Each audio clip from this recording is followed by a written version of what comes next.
Greetings, Mavericks and new viewers.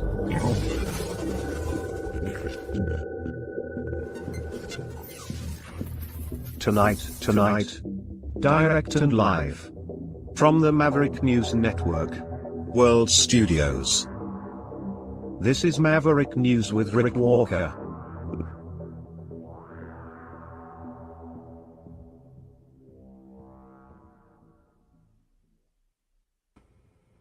Hello, everyone. Welcome back, Maverick family. Great to have everybody here tonight. We have a special interview tonight, a special treat. It's my privilege to share with you tonight an interview with Jack Hager, Vietnam veteran, self-described alcoholic, former convict, drug dealer, but a man who has found God. We're going to talk to Jack tonight about his life, his experiences in Vietnam, his specialized knowledge in the area of Army security. We'll get his thoughts on a little bit of history surrounding Vietnam and other conflicts involving the West. We'll get his thoughts a little bit on NATO, Ukraine, Gaza, and how he sees things right now, including the political landscape and the election. What does he think of Donald Trump? So we have all that coming up right here. Feature interview with a Vietnam vet, Jack Hager, and author of a book called Captured by Grace. Stay with me. I'll be right back with Jack after this. He's a fighter.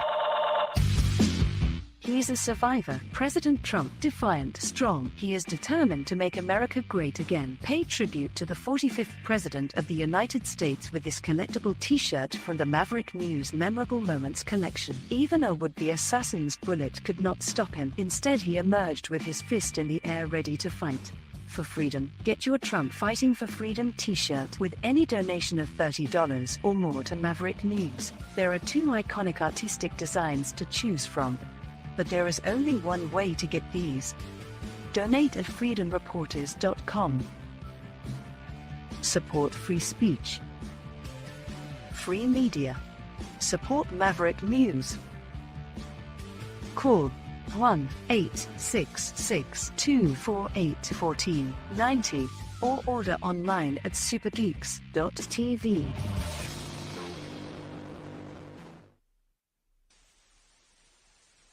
You know, someone very profoundly once said many years ago that if fascism ever comes to America, it'll come in the name of liberalism.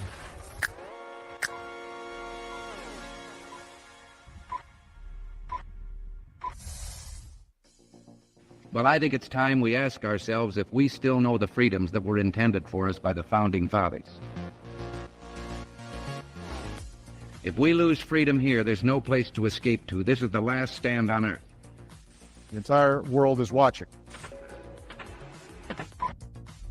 Every dictator, every crazy dictator in the world is watching.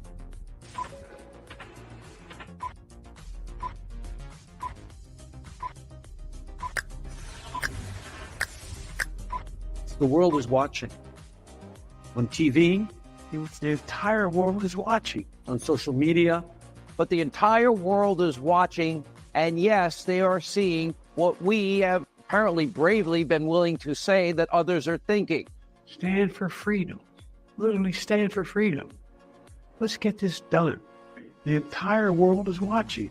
We're at war with the most dangerous enemy that has ever faced mankind in his long climb from the swamp to the stars. Maverick News. Maverick News. Maverick News. Let me have more control of my own destiny. The world is watching. Well, welcome, Jack. It's great to have you here. I'm very excited to have this conversation. Loved your book, I have to say. It was a very easy read. That was the design. Yeah, what was it that inspired you to write your book? Well, for 40 plus years, people have been counseling me to write a book. And as you know from the book, there was a dear lady who was the former director's wife of Kansas City Youth for Christ. And she'd send me a card now and then. And a couple of years ago, she sent me a Christmas card, said, I love getting your newsletters. They're so inspiring. They're so good. And then she said, and I think it's a direct quote, has it ever occurred to you that God may have a book inside you? I said, oh, come on. Okay. And then not long after that, I was on the way home and I remembered I had to get something for my wife, made the turn, saw a sign that said estate sale. I thought, I'm going to check out that estate sale. Then I saw a smaller sign that said military item sale. I said, okay, forget the estate sale. I pulled up to the driveway, walked up the driveway. This man was seated at a table, had 2 or 3 ladies around him. And right as I got there, I heard him say, I've just finished my 98th book. That caught my attention. Turns out this guy, Milt, is a retired light colonel, did 2 tours in Vietnam, has always been fascinated with writing biographies, oral biographies primarily, of military people. He wrote his first book when he was 13, interviewing a Civil War drummer in a nursing home. Amazing. And talking to him, it just kind of opened the door, but combined with Vaide's exhortation and accidentally meeting this guy, I said, okay, Lord, I can take a hit. Let's do this. And Milt is a great interviewer. He pulled things out that I hadn't thought of years. And he's just an amazing man that you ought to consider having on your program sometime. Well, but anyway, that's how the book came to be. I sat down with Milt, ended up writing it, self-publishing it. My goal is the book to be placed in jails and prisons across the country, hoping that God might use this book the way he used another book that was my my entryway into the gospel. Well, your life story is very interesting, and I think that your experiences might even give us some insight into today's world as well, because I think that the conflict you went through in Vietnam and what we see going on geopolitically today, a lot of more things change, the more they stay the same. So I'm very interested in getting your thoughts on a variety of these topics. But let's dig in a little bit into your past, first of all, so people can get the lay of the land here. Tell us about your childhood, first of all. Where did you grow up? My dad was a lifer in the military. I was born in Boston, had the good sense to leave when I was 9 months old, went to Germany for 5 years, came back to the States, moved around a lot. Some pluses and minuses there. I used to think my family was screwed up. Then I went to college and found out we were dysfunctional. It sounds so much better. My parents were functioning alcoholics. I don't think they ever abused me physically, sexually, any other way. They just kind of ignored me, which is a form of abuse, I guess. So I grew up without any real direction, anything else. Moved out on my own when I was 14, was ripping off liquor stores, stopping robs. I was living in Southern California at that time. I got busted a couple times as a kid. Both times they slapped me on the wrist and said, if you ever do this again, which I think is one reason why juvenile justice doesn't work. But the second time they popped me, I figured I better go back to school, went back to school. For some reason, school was never academically hard for me, got good grades, was editor of the school newspaper, ran for student body office. Once a week, I drive into LA and rip off a store. Wouldn't brag about it, wouldn't show my money, just was having fun. Graduated from high school, as hard as it is for me to say, in 1965. At that time, Vietnam was starting to get a little hot and heavy. I had a couple of scholarships, but I didn't want to go to any more school, but I didn't want to get dead neither. So I went down, talked to my Army recruiter, took all the tests, and he said, Jack, you're in the top 10%, and have I got a deal for you. If you enlist in the Army Security Agency for 4 fun-filled years, not only will you not go to Vietnam, you probably won't even go overseas. I fell for it, went in the military, went to basic training, AIT, went to Korea for 25 months, then was shipped to Germany for 2 months, then finished it up in Vietnam, was discharged in July of 1969. At that point, I was an alcoholic, abusing some other drugs, and very much in hate with this country. I happened to be in Korea when the North Koreans seized a pueblo that most people aren't even aware of anymore. The most scared I've ever been in my life, by the way. I was in Germany when the Russians invaded Czechoslovakia. They told us about it 2 weeks before it happened. We rolled up on the border and took pictures and gathered intel. I got to Vietnam right after Tet 68 and saw the debacle that Vietnam was. And I was just, I was more than disenchanted. I just didn't want to stay in the States at all. Plus the welcome back that we got, which was unfortunate. Went overseas, bummed around for a while, came back to Hawaii, met a young lady. She was a stewardess. We started living together. She introduced me to some guys she worked for.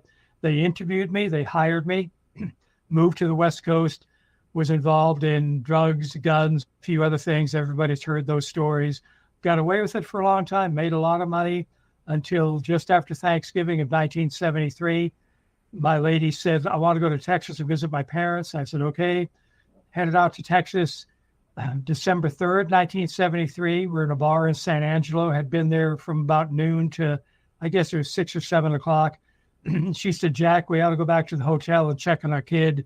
We had left our baby with a rent-a-babysitter at the hotel. I said, okay, but I'm too messed up to drive. You're going to have to drive. Got in the car, pulled out of the nightclub, and she said, Jack, we picked up a cop. And I kind of looked over my shoulder, and there was a Texas State guy behind us. And I said, don't worry about it. My gun's in the hotel. I got no drugs in the car. They might just want to pull us over and see what an out-of-state Cadillac's doing in their state. Sure enough, a few minutes later, all the cop lights came on, pulled us over. A cop got on the PA system and said, you, riding a shotgun, open the door, slide it on your face, and do not move. I looked at all the weapons. I decided he had a very good idea. I slid on my face. I did not move. I was arrested. I was arrested on several felony charges, most of which came from Oregon, a couple from California, a couple of federal charges. I was guilty of most of them. Texas had no charges on me. They were just picking me up on a fugitive warrant. The next morning, they took me to Tom Green County Courthouse. I was indicted, sent back to jail. I did not fight extradition, but it was still 5-6 months before I was extradited. I don't know whether Oregon, California, and the feds played rock, paper, scissors to say who got first dibs. Maybe just because Oregon had the most charges.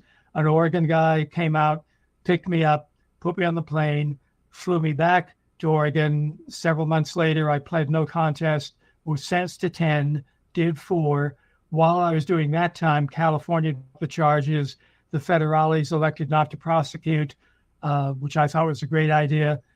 When I went to the parole board the first time, they said, we think you've been rehabilitated, which is garbage because prisons don't rehabilitate anybody. But we think you've been rehabilitated, but we don't want you to stay in our state, which being translated means go be somebody else's problem. In reality, they felt our case got too much publicity. I wouldn't have a chance. At the time, I was very, very mad. But I understand now that God had his fingerprints all over that. Paroled to Southern California, eventually went to a Bible school, and here I am. Obviously, there's more to the story, but that's the basic outline. Mm-hmm. Before we get into this other stuff, let's talk a little bit about how you found God. You found God, I guess, when you were in prison.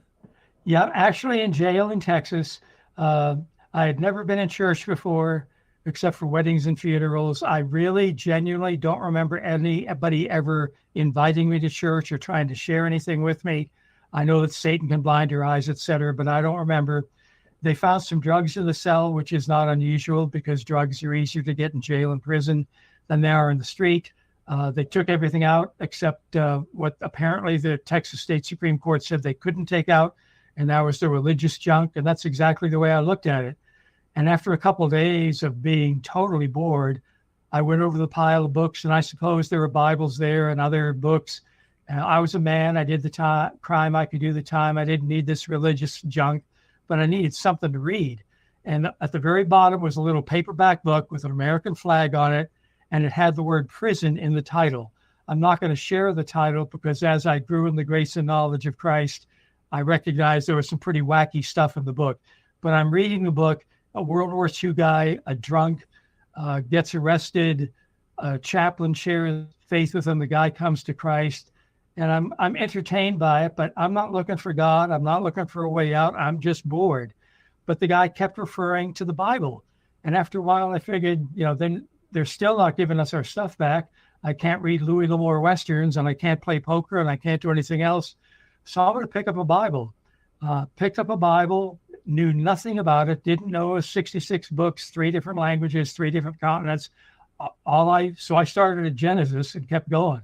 Somehow I made it through Numbers. Somehow I made it through Chronicles, got to Matthew, Mark, Luke, and John. And that was my introduction to Jesus Christ. Got all the way to Revelation. I said, that's cool. It's entertaining. Nice fairy tale. But once I got a little bit of the word into my heart, I couldn't get Jesus out of my head. So a little bit later, I picked up the book, read some more. And I happen to remember the day because I was 26. It happened to be January 30th, 1974. I wish I could tell you exactly what I did, but in reading the Bible, I began to understand that Jesus Christ was not a nice guy, but that he was, is, always will be the Son of God, God himself. I realized that I wasn't just an about to be convicted felon, that I was a sinner in need of a savior. I understood a little bit about how Jesus took the hit for me, how he was declared with power to be the Son of God by his resurrection. And I didn't pray the prayer. There was no human being there. There was no repeat after me prayer at the end of the book or the end of the Bible. I wish I could tell you exactly what I voiced. I'm sure it was a theological disaster, but at some level, I admitted to God that I was a sinner. I wanted to turn from that sin. The biblical word is repentance. I understood a little bit that Jesus loved me so much that he died on the cross to pay the price for my sin, that he's alive forevermore. And I trusted in Christ. I believed in Christ. I cast my lot with Christ. And to the best of my knowledge, 12,000 angels did not come in the cell and do a square dance. I didn't break out in tears or heavenly language or shakes. I'm not disrespecting any of that. I'm saying don't put God in a box and say this is the way he always works. All I know is from that day to this, I know I deserve to be in hell, but I know something about amazing grace, how sweet the sound that saved a wretch like me. So that was my salvation experience. That was my coming to Christ. And again, like you mentioned, I found God. No, I wasn't looking for him. He found me. And I don't pretend to understand a lot, but no one comes to the Son except the Father draws him. I don't know how all this stuff works. I've been a Christian. This is my 50th year of being a Christian. And I figure I'm in about spiritual kindergarten. But I know that I know that I know. And that's crucial. So let's back up a little bit, and I'd like to talk about your time in Vietnam. You mentioned how you enlisted in the Army, and you were with this Army, what was it again? Army Security Agency. It doesn't exist anymore under that name.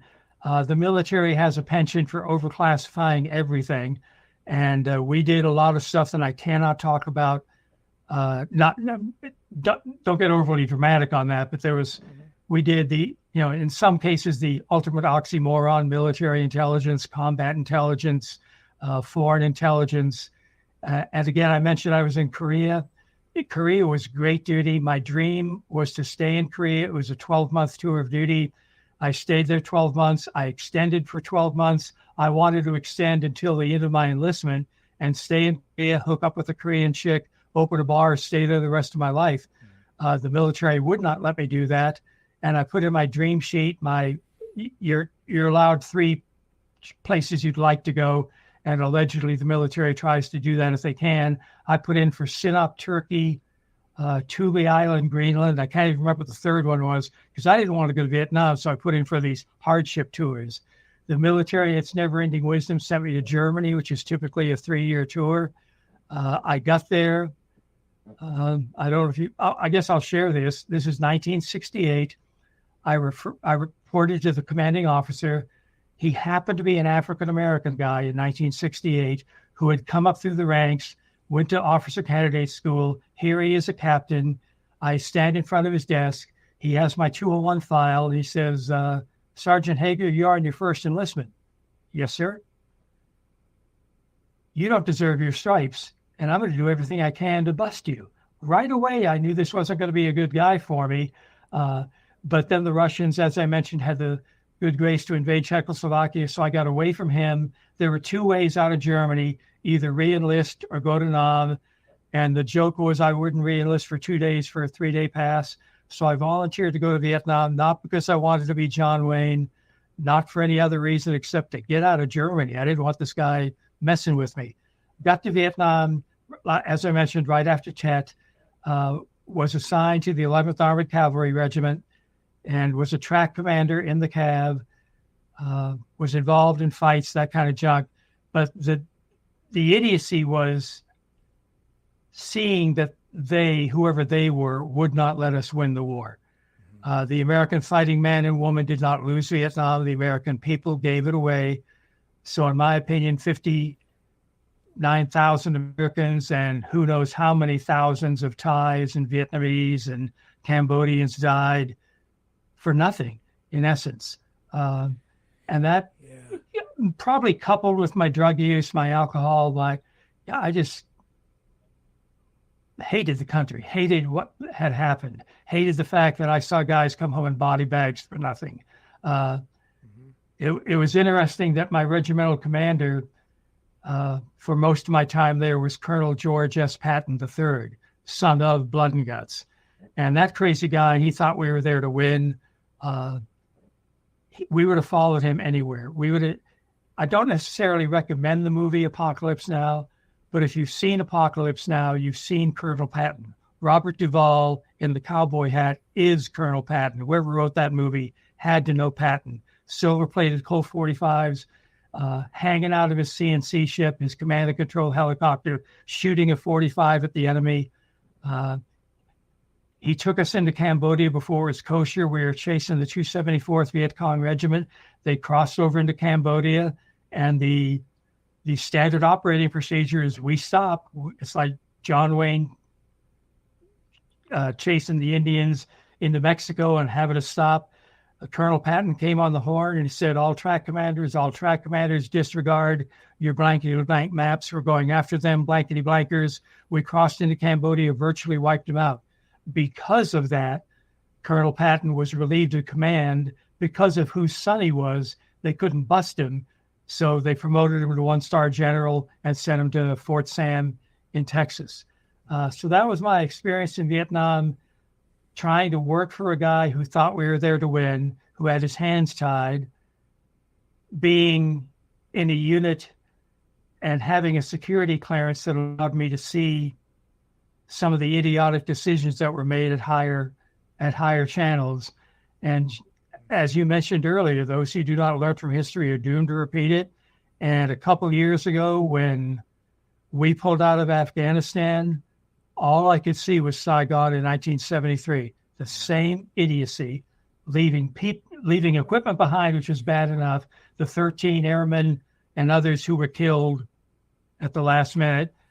And with your experience, why do you think the United States does that? Why do they get into these wars and then quit? I don't know. I mean, I racked my brain over that a lot, especially when my brain got to where it was more functioning after I got off booze and stuff. I have no clue, because you could go back to the end of the war in World War II when they kind of subdivided Europe, the end of Korea when there really is no end to Korea. We're in a truce. The war technically is still going on. Vietnam, Afghanistan, is there a military industrial complex, blah, blah, blah? I don't know. But I'm not smart enough to know. I'm very interested in just expanding on this portion of the conversation, okay, because of what the United States, Canada, the West is going through with Ukraine and Gaza, but especially in Ukraine. What you're saying to me right now is really resonating. And as I sit in this chair every night, I see that we're involved in an information war. And as I know my history, the North Vietnamese really engaged in information warfare in new ways to demoralize people, the American people. And I'm just wondering, were you exposed to, or are you aware of, or do you think that kind of propaganda coming from North Vietnam, where they're bombarding not just soldiers, but people back on the home front with this messaging of you should just give up, what you're doing is immoral, the United States is an evil country.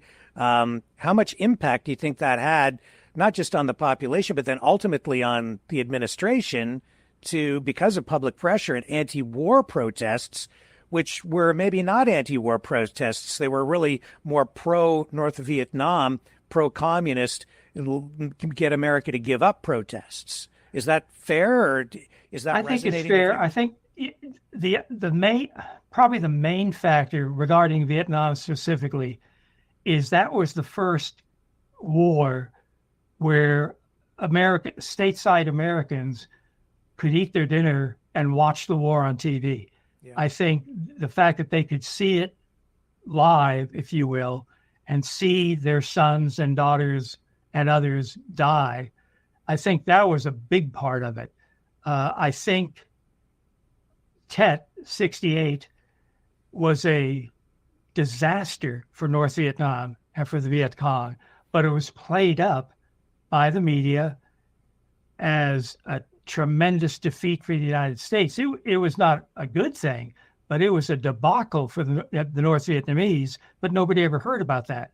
And I think Tet probably was the ultimate turning point, at least to the American mindset, what affected the administration, et cetera, and so forth. And, Johnson, I will not seek or accept the nomination. Mm-hmm.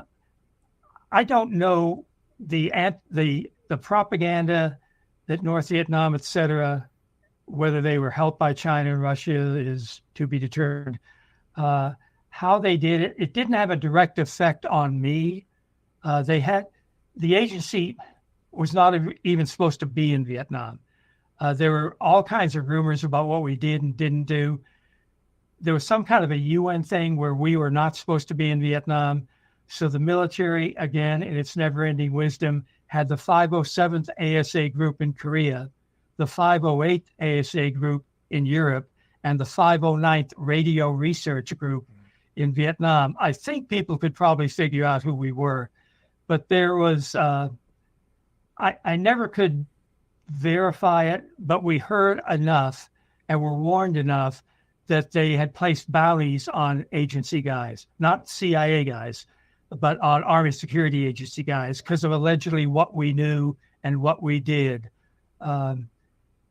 Maybe that was a form of propaganda. I don't know. It didn't bother me at that time because, quite frankly, at that point in my life, I didn't give a rip whether I lived or died. Between the drugs and the war and, I don't know what all factored in there, but you might die, Jack, so what? But I was, 22 years old then.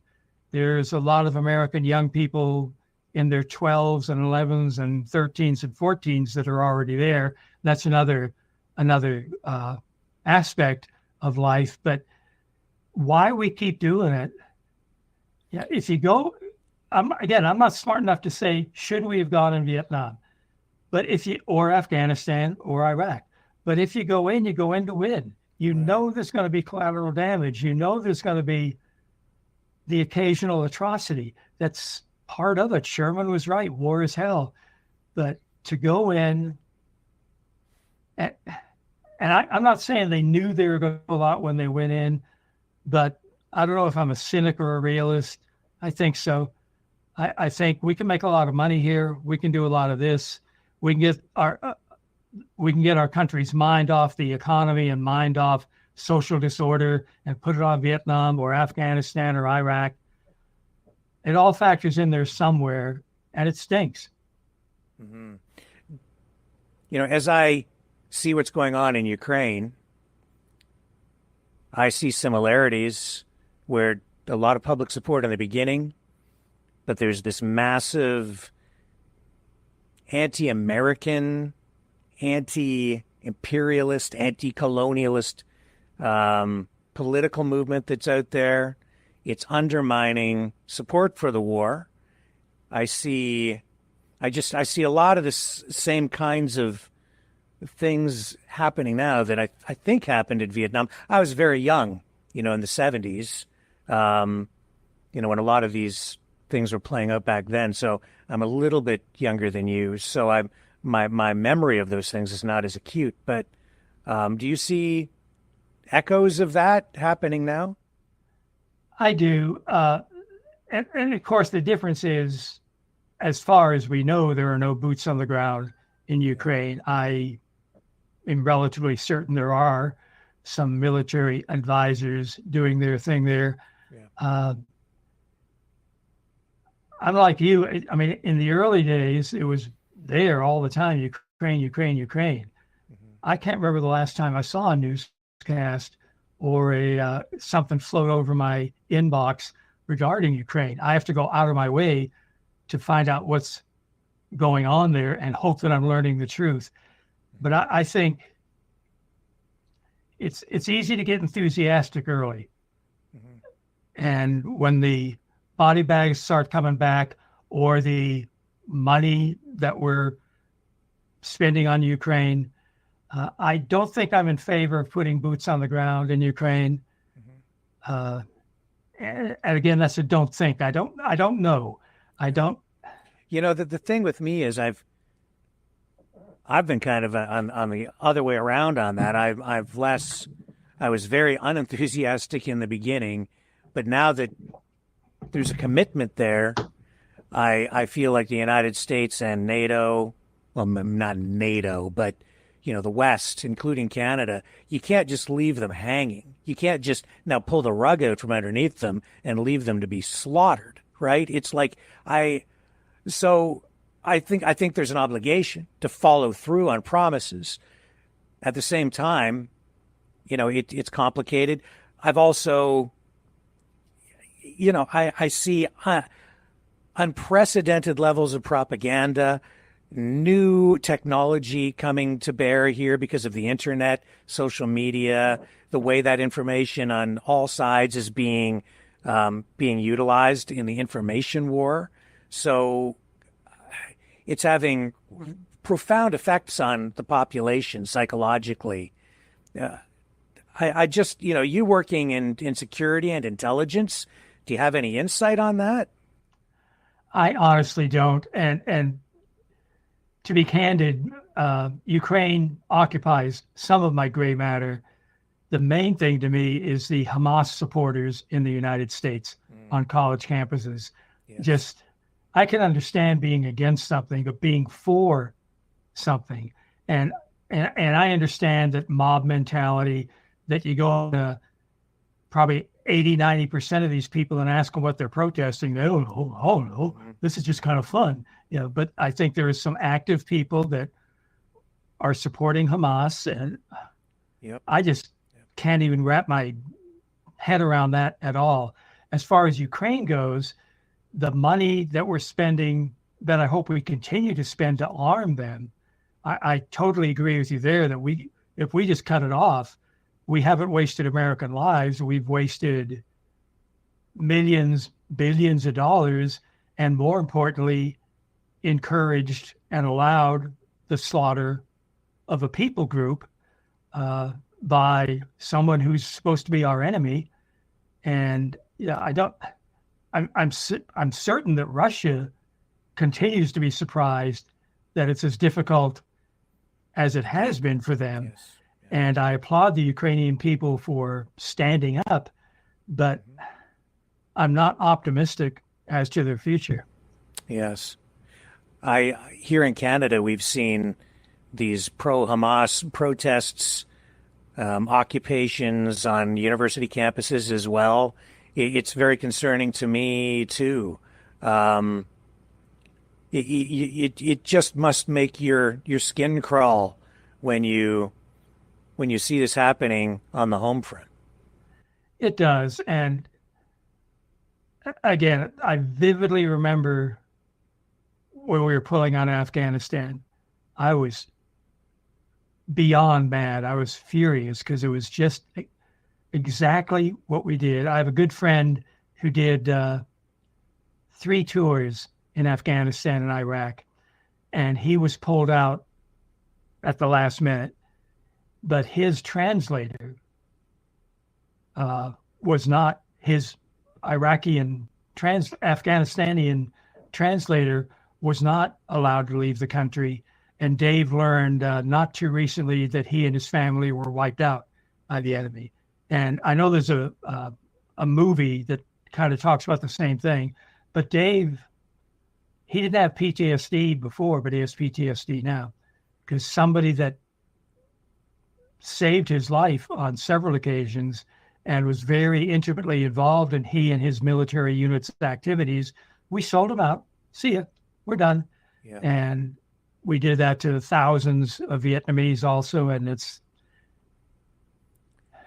seems to me those kinds of shortcomings, those broken promises, those are the kinds of things that represent ultimately the most serious existential threat to the United States. I would agree with that. I'm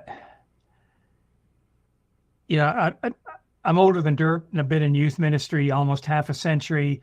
And not too many years ago, if a teenager would say, Jack, I think we're going in the Army, I'd go, yeah, go for it.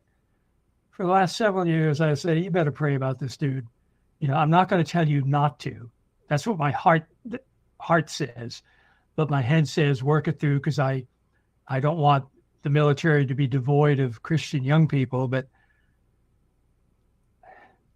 between the woke stuff and the track record of not supporting our military men, I couldn't encourage anybody to go in the military these days. And I think there are many of them that realize that also, which may be why enlistment in our armed services is at from what I understand, an all-time low. Yeah. Even though they'll give you a ton of money, a signing bonus, pay for your college, et cetera, and so forth, people aren't doing it, I think, at some level, because they understand these guys aren't going to, they won't have my back. Uncle Sam won't have my back. Yeah. And even as you say all these things, and you say that when you were in Vietnam, you were, that you hated your country, I don't really think that's true. I don't really get that sense from you. It's that you're frustrated, you've been angry with your country, but that anger and frustration really flows from, honestly, I think what I'm getting from you is patriotism and a love of your country. I think that's true, and I probably should have pointed that out. When I came back from the Nam, like a lot of people, I just hated everything. But that was overreaction. It would have been more accurate to say, I hate what the president is doing and what the Pentagon is doing or not doing. I don't think America is God's country. I don't think it ever has been God's country. It beats the options. I think it's a great nation that's getting less great by the moment. And I'd like to see it preserved. I'd like to see it continue. I'm not optimistic. Absolutely nothing would surprise me between now and November the 5th. And I don't have a real horse in this race. I mean, I'm not way over here or way over here. Frankly, I voted for Trump twice, holding my nose. If the election were today, I'd probably hold my nose and vote for him again, with regret that we can't produce better candidates on both sides of the aisle. But our American way of governance is amazing. It's corrupt because we live in a sinful world, but I just don't know what the future is for this country. And I think, at the risk of sounding melodramatic or fatalistic, depending what happens between now and November 5th, and then depending what happens on November 5th, because I'm a convicted felon, I can't have a weapon.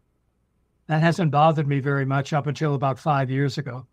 I wish I could carry a weapon, because I never thought part of my youth industry would be teaching kids about situational awareness, about being aware of their surroundings. It's just crazy. It's nuts. So you're talking about the possibility of a civil war of some kind or uprising. Yeah. Yeah. I mean, after what happened 4 years ago, whether it was encouraged, but there are people who are angry enough, probably on both sides, that regardless of how the election goes, and I hope it's crystal clear and et cetera and so forth, but regardless of how it goes, there are going to be some people that have access to automatic weapons that are not going to be happy campers. And they may take it out on any, I'm not terrified of it because I know that my king doesn't have to be elected. He's the king of America, he's the king of Canada, he's the king of the world. But I'm just not optimistic as to the future of the United States or Western civilization as a whole. Yeah, I would say that it's not so much about the corruption, it's maybe as much about the infiltration. That's a good, I will buy that. It's not accidental. The things that are happening are not accidental. There's an agenda. And again, I'm not a conspiracy nut but evil people do evil things. And there's stuff going on that just makes zero sense. So let me ask you this. What do you love about America? That I can worship freely so far. That, going back to the military for just a minute, I got diagnosed with multiple myeloma last June. I'd never heard of multiple myeloma. Now I got it. It's 1% of all cancers, apparently. I've always been an overachiever, but I'm being taken care of by the Veterans Administration, and I am getting stellar treatment. The VA in the United States gets a lot of bad press, and there probably are some bad VAs, but I go to the Kansas City VA for my cancer stuff, Leavenworth for my kidney issue. There's a branch office here in St. Joseph, Missouri, and everybody has been amazing. I have absolute trust in them. I'm confident in them. And I just wanted to give that shout out to the VA. The fact that you and I can have this discussion, that if I wanted to, that I could say, I'm going to vote for President Trump, and probably make a whole lot of people mad. Obviously the anti-Trumpers and the super Trumpers are mad at me because I said, but I can say it without an overt fear of getting shot. And I can say it without a fear of getting arrested by the government yet. The freedom that I have to go from state to state, the freedoms that I have to pursue anything I want to. Again, I don't think it's God's country. I don't think it ever has been God's country, but it probably beats the alternatives. I'm not sure about our health system versus your health system, but I love America. I don't want to idolize it. I think there's a point where the big phrase you hear nowadays is Christian. I'm losing the Christian nation. Yeah, Christian nationalists that want to restore America to its Christian ethic, blah, blah, blah. I don't buy that. Number one, we can't live in a theocracy. Number two, I don't want to live in a theocracy where the king isn't Jesus Christ. And I think we have Judeo-Christian history, et cetera, and so forth, but we were not founded as a quote unquote Christian nation. And I made a whole lot of other people mad now.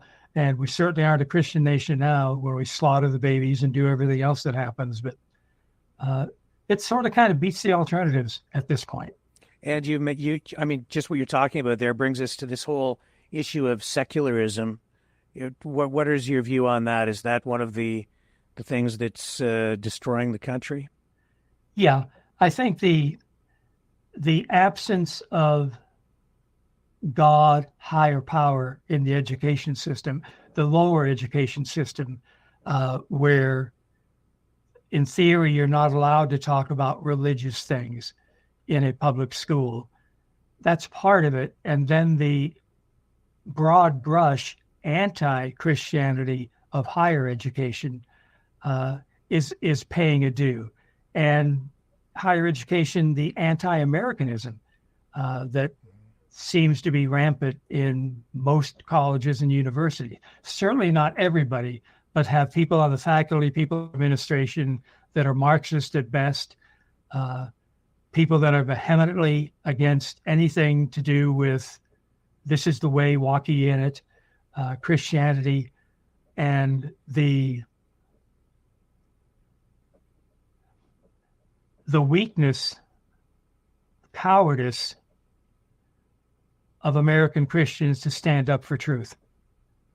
I'm just about making everybody mad now, but I'm an equal opportunity antagonist. But yeah, welcome to the club. It's it seems like the nation has lost its moral compass.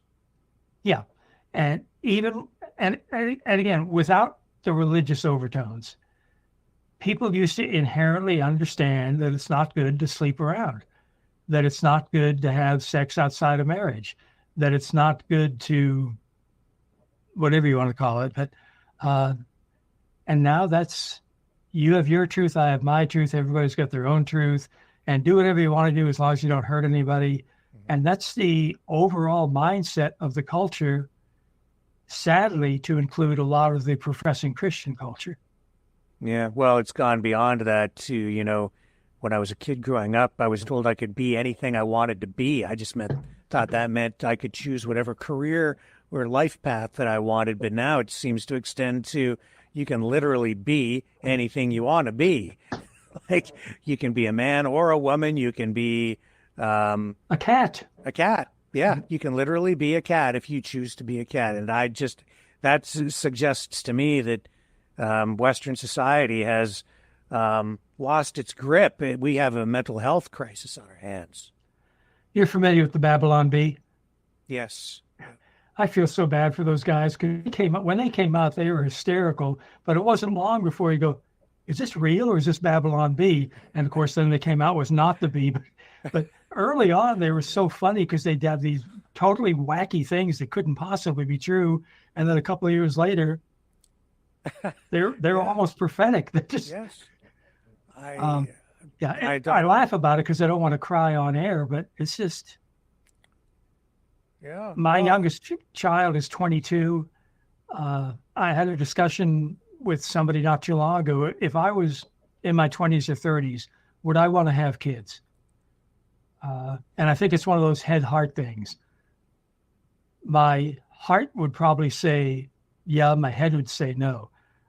And I think good people ought to have kids, and I don't want to abandon the possibility of my children impacting the world for Christ. But how much worse is it going to get in the upcoming year, much less 5 years?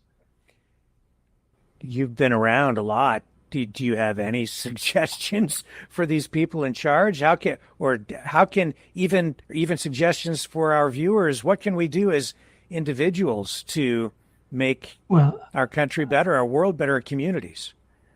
I'm guessing not everybody who watches this program shares our faith in Jesus Christ, but even without that faith, there's no such thing as illegitimate kids. There's way too many illegitimate parents. And mom and dad, it's not the school or the church's job to train up your children. They can complement it, but it's your job to invest the time in your kids, to discipline them, to teach them right from wrong. And I think, again, broad brush, for a couple generations, we've pretty much abandoned that and said, church, take care of my kid, school, take care of my kid for a few hours. And, doing youth ministry, it's so hard to make time to minister to kids that go to a public high school, because they get so many stinking things going on. And their parents are saying, Christian parents are saying, go to band camp, go to soccer camp. If there's time left over, go to Christian camp. That Christianity is a hobby more than my life. And for Christian parents, I urge you, I sure didn't get it right, but at least we tried, to train up your children in the way of the Lord. And if you're not a Christian, train up your children in the way that you know is right. And, there probably are parents now in their 20s and 30s that think I'm speaking a foreign language, that I want my kid to be whatever. You see these parents that are whether they're celebrities or just the guy next door, who are applauding their child wanting to be another sex and facilitating it. And you go, what? It's staggering. So I think it's too late to change it from a governmental level, or maybe too early. But if we would start training our kids, encouraging our kids, helping our kids understand that there is a truth, that there are moral imperatives, that there are things we're supposed to do, things we're not supposed to do, that you can't just pick your truth. There's one truth, and obviously as a Christian, that's Jesus Christ. But even as a non-believer, there's a moral standard that has been our historical thing for 200 plus years that's fading away all too rapidly. But if you're really interested, it starts with you. It starts with me. What can I do as a 77-year-old guy with cancer to try and impact my society, my culture, my next door neighbor, and support him or her in their pursuit of truth? It's easy to be negative. And I wish Christians were known by what they're for rather than what we're against. There are some things we should be against, but I don't blame, for instance, the homosexual community thinking the Christians are homophobic. That's the way we come across, broad brush. And I want them to understand that we can disagree on a whole lot of stuff, important stuff, but that does not negate my respect for you or my love for you. And it doesn't seem like the other side is willing to do that. If you don't agree with me, you're the enemy, period. Yes. It's interesting when you said there's no such thing as an illegitimate child, but there are a lot of illegitimate parents. You're flipping things upside down. And yet, as I listened to that, it was like, wait a minute, he's not flipping things upside down. You're flipping things right side up again in a world that has gone upside down. Is that fair? I think that's more than fair. That I graduated in '65. Sociologists have written books about the class of '65, whatever happened to the class of '65, and it's like science fiction when I'm talking to teenagers or maybe even people your age. But even in Southern California, even in my alcohol and crime stuff, if I met Billy Jones' mother, I would say, "Hi, Mrs. Jones, how are you?" I wouldn't have to guess what her last name was. There was still an underlying respect, maybe with a little fear, for authority, for police, for religious people. Girls still got pregnant out of wedlock, but they got shipped to Aunt Matilda's in Tulsa. They didn't stay in school to have their babies. I'm not arguing one way or the other on that. It was just a different world. The Beatles had come, the British invasion had happened, and at that point, one of the most shocking things was "Let's Spend the Night Together" that one of the groups sang about, or the Rolling Stones doing their stuff. And a couple of years after that, and certainly now, the music is demonic in many cases. But what has happened since I was a teenager to now, nobody would have thunk back then. Nobody would have had the slightest clue that some schools would seriously consider putting in a litter box to take care of their students who thought they were a cat. They would have thought, "What, you've been smoking, fool?" And in one sense, it can't get any worse. Oh, wait a minute. Yeah, it probably can. So we need to seize the days we have, seize the freedoms we have now. It's like that old starfish illustration, the little kids throwing starfish back in the ocean. And there's hundreds of starfish that have been beached for whatever reason. And the person comes up and says, "You can't save all these starfish." "Yeah, but I can save this one." Don't get all caught up in what you can't do. Do what you can do. And if you're a Christian and you're not sure what to do, if any man lacks wisdom, let him ask of God. If you're not a Christian, find something to do positive.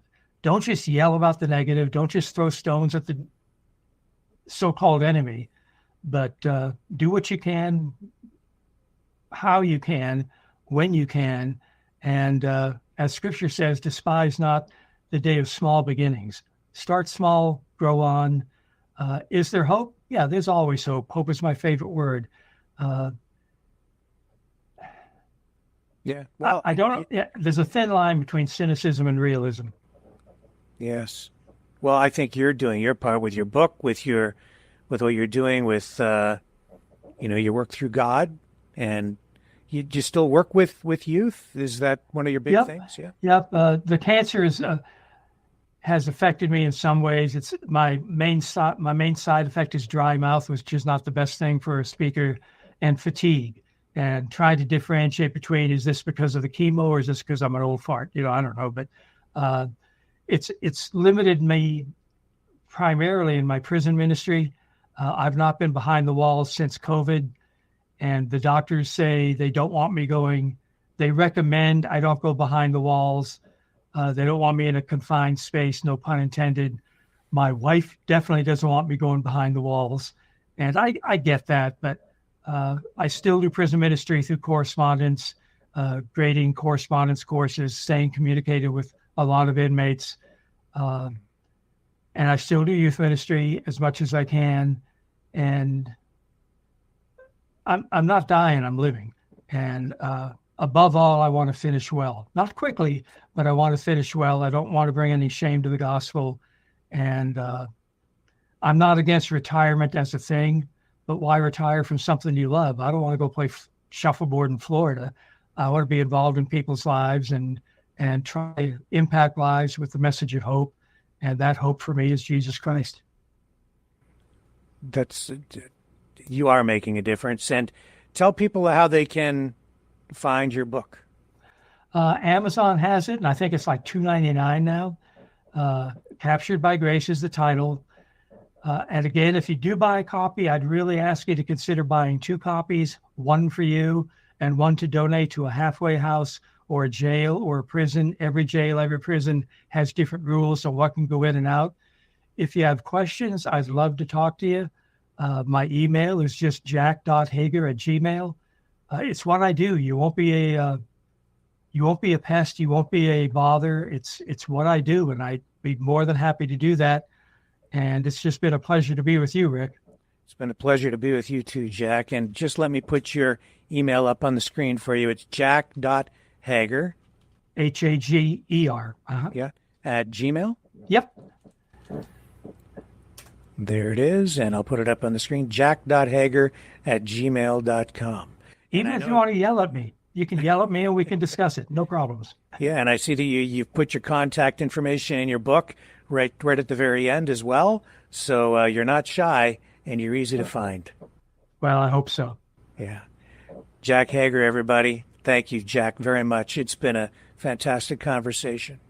Thank you. I appreciate the opportunity. Let's do it again.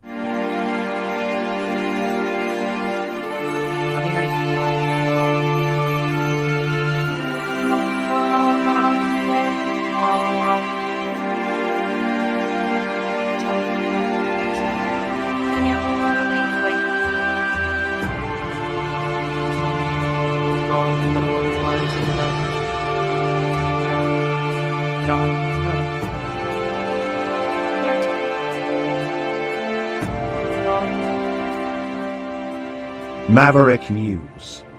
The world is watching. Just a reminder that you can support the program by donating at freedomreporters.com. Let me just bring that up on the screen here, freedomreporters.com or at maverickdonations.com. He's a fighter. And anyone who donates $10. He's a survivor. President Trump, defiant, strong. He is determined to make America great again. Pay tribute to the 45th President of the United States with this collectible t-shirt from the Maverick News Memorable Moments collection. Even a would-be assassin's bullet could not stop him. Instead, he emerged with his fist in the air ready to fight. For freedom, get your Trump Fighting for Freedom t-shirt with any donation of $30 or more to Maverick News. There are 2 iconic artistic designs to choose from. But there is only one way to get these. Donate at freedomreporters.com. Support free speech. Free media. Support Maverick News. Call 1-866-248-1490 or order online at supergeeks.tv. And we are not done. We're back, we're live, and we're rocking and rolling, and we're going to bring in another special guest in just a moment, Brandon Pringle, who is a friend of the channel, a friend of the show, a friend of yours, a friend of mine. And he has another event coming up that he's going to tell us about, and we might even get a few comments from him on today's top news stories. But, again, just a reminder that you can support the program at maverickdonations.com. Here, let me put that banner up there again. Maverick, I have to find the right one. Yeah, let's put maverickdonations.com up there first. Or you can also donate at freedomreporters.com. We have t-shirts. If you donate 30 or more, I'll send you a t-shirt. Just tell me what size you want. Tell me if you want the Maverick News shirt or an Exile the Knights of Malta t-shirt, or if you want one of the Trump Fighting for Freedom shirts or a Trump Fight t-shirt. And I'll send that to you in the mail. You can have it in any color you want as long as it's black. You know the drill. And any donation of $10 or more, and I will send along for download the entire 10-song collection of freedom songs, songs to inspire you and make you feel good inside about who you are, where you come from, and what your country's all about. The Free Dog Collection. Let me get this banner down off at freedomreporters.com. And that being said, you know what I'm going to do? I'm going to run right now the Free Dog song, and then when we come back on the other side of that, Brandon will join us. Stay with me. I'll be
If I leave here tomorrow, would you still remember me?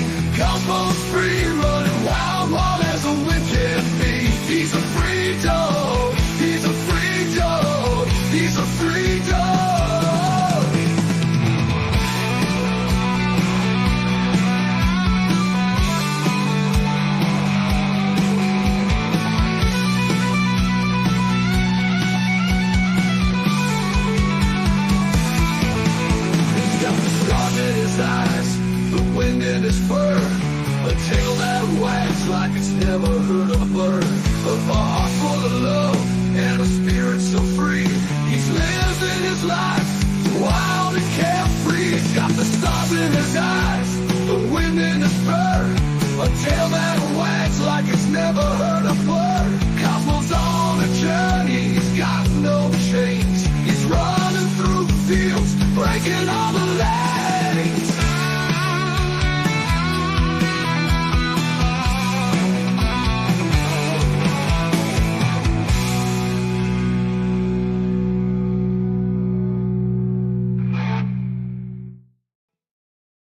He's a fighter.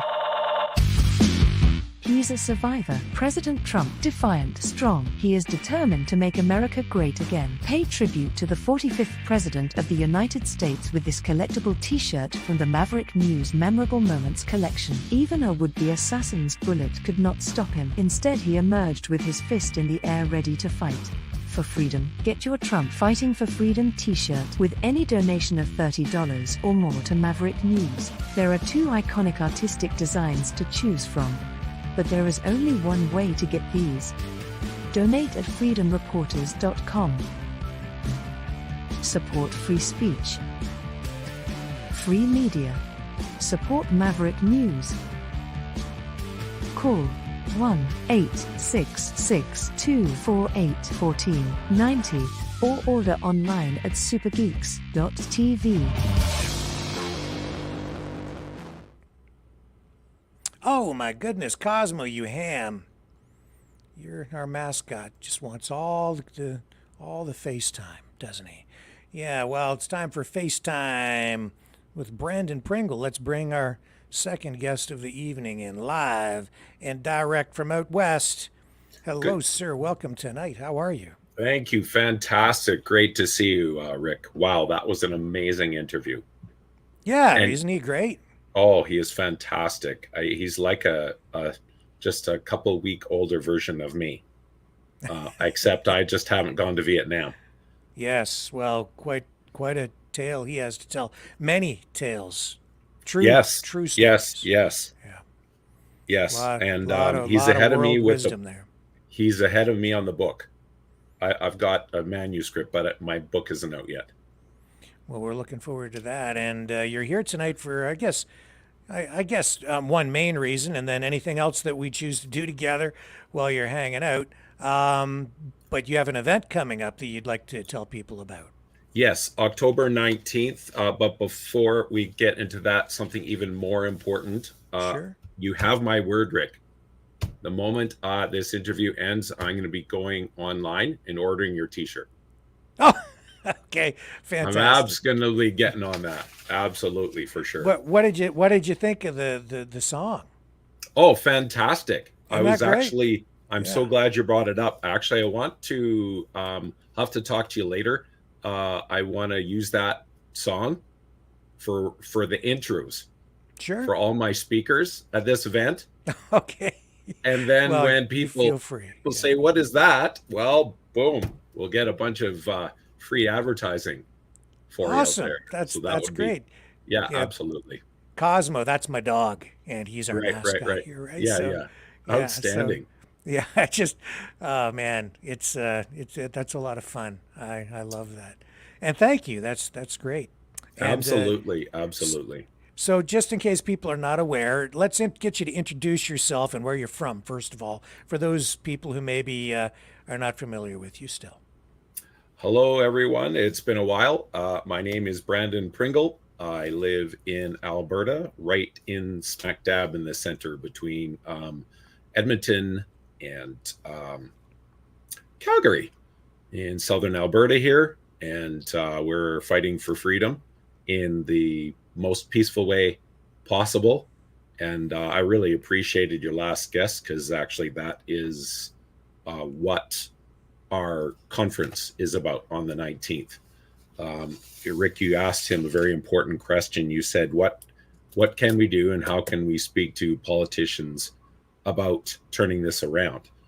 And that is actually what this event is all about. Here's our poster. You can see it at suchatime.ca. That is suchatime.ca. we have Dr. William Mackis, who is on the front lines of the war against the pedophiles inside the Alberta Health Services.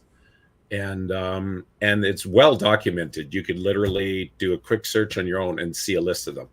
So something needs to be done about that.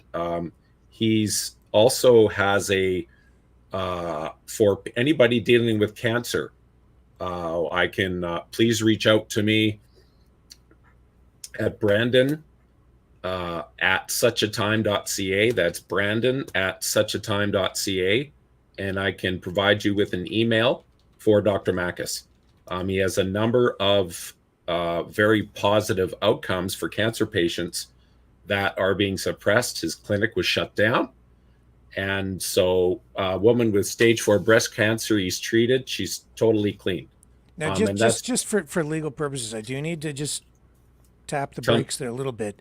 Yeah. The allegations of pedophilia within the Alberta Health Services, I'm not entirely familiar with the stories. I know there's controversy surrounding that. So right. You know, these are allegations, and I know that now I don't know all the stories. So anything we're saying here, we need to be careful that, you know, a lot of these things have not been proven in a court of law. There are legal steps that have to be taken, and no names have been mentioned here, but I don't know really what you're talking about, to be quite honest. Yeah, well, sometimes things just leap out of me, Rick, so I apologize. No, it's okay. But I just need to make sure that everybody gets due process, right? Yeah, oh, absolutely. I mean, it is well documented, so I'm not going to. But anyways, let's switch gears here. Dr. Mackis, for people with cancer, and he has good news for a lot of people. So you can reach out at Brandon at suchatime.ca, and I can provide you the instructions to get in touch with him, because he's literally getting hundreds of emails now.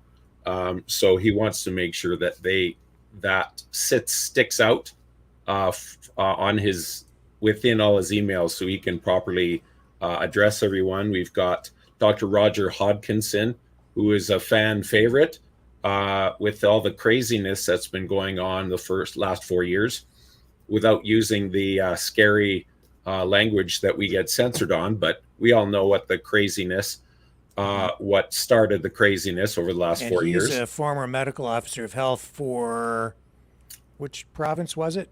Well, Alberta, but he's also Oxford trained.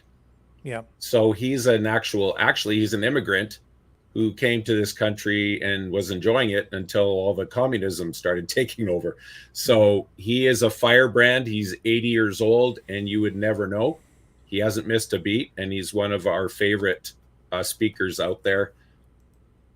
Economist is an economist, so he can actually explain to people the financial situations that we have here in Canada and in Alberta. Of course, I will be speaking, and Kevin Schultes is one of our other guests. Kevin Schultes is trying to wake up the church to the fact that they are basically completely and totally controlled by Canada Revenue Agency. They're making the same mistake now that they made in Germany. So they won't speak out against evil because they're terrified of losing their charitable status. So he's going to be touching on that as well. And it's a free event. It is going to be live streamed, and it's going to be by donation.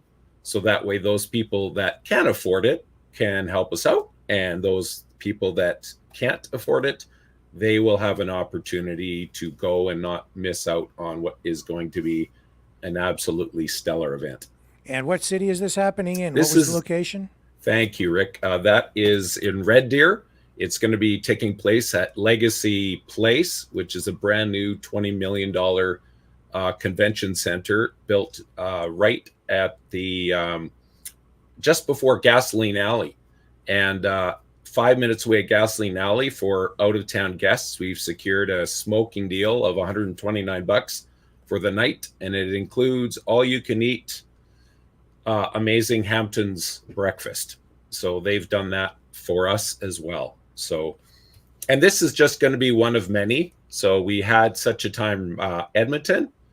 We are now having such a time Red Deer. And in the future, we're going to be having such a time in other locations as requested. Where our plan is to take this across the country, whether it's small or big. So the more that people reach out, on my Substack to support us, the more that we can come to your town and do the same thing for your people, because that I've actually finding out that a lot of people are burning out. They're going to so many events, and we want to encourage them. We want to empower them, inspire them, that there are actual practical things that they can do, not just going to an event and then, what do we do? There's going to be a lot of steps and initiatives that we're going to be launching during this event so that people know how that they can get involved. We have 15 different like-minded community support groups that anybody that hears what we have to say, they'll be able to go right outside and start, pick whether it's children that need to be supported, Alberta Parents Union, a number of community organizations are going to be there. So you'll be able to meet some of their leaders as well, and jump on board with the community that you feel most aligns with what makes you feel good about what you can support. Okay, so you've got quite a lineup of speakers, and I guess what's the overall objective behind putting these events on? So so we're not starting a new organization. What we're doing is there's so many such great organizations, but a lot of people are quitting because they're not seeing progress moving forward. And so what we exist to do is come underneath other organizations and help them with their message to get out there. One of the things that Jack Richard Hager mentioned in your interview was the absolute lack of the church to stand up for truth. And so the church in Germany did the same thing, because they were paid by the government and they were afraid to speak out against the government because they would lose a paycheck. Well, the church largely in Canada is afraid to speak out against the government because they're afraid of losing us. And so the more people realize, and of course we're talking about church, but I really liked what Jack was saying about being relevant to everyone. And the message that actually atheists have been very, very responded very well to is, I promise any atheist that comes that I will give you the Bible verses. So the next time you're talking to a church person or someone that claims they believe in God and isn't doing anything at all, they have my permission the atheists have my permission to go kick these people in the shin. Okay, I'm just kidding. That's a joke. Don't kick them in the shin. But mentally, and say, your book says you're supposed to be standing up against the evil that's going on. Why aren't you doing it? Fair question. I mean, I really like this one Bible verse. It says in Proverbs 28:4, to reject the law is to praise the wicked. To obey the law is to fight them. You're actually obeying the law when you fight the wicked. Now, of course, we're talking about Jesus's way of fighting. We're not talking about swords, but we are talking about using our voice to speak out against the evil. And most people don't seem to be aware anyways, that there's Care Bear Jesus, as I call him, and table flipping Jesus. And so the church right now is completely obsessed with Care Bear Jesus and has forgotten that there's a table flipping Jesus that needs to wake people up and step up to the plate and stand against the evil in the government, especially because, Winston Churchill said, the farther you look into the past, the farther you can see into the future. And so we've seen what happened in Germany, and it's literally being repeated here right now in Canada. So it's okay. Yeah. And I really liked also what Jack said. He said, you hear the phrase, people should know what we're for, not what we're against. And there is some truth to that, but then he took it one step further, which just, I've never seen anybody do that, to say there are things that we should be standing against. I mean, I just had the Million Man March and here in Red Deer, and there were Muslims and atheists and churchgoers all standing bravely, shoulder to shoulder, saying the way children are being treated and programmed so that big pharma can make gobs of money off them is totally wrong.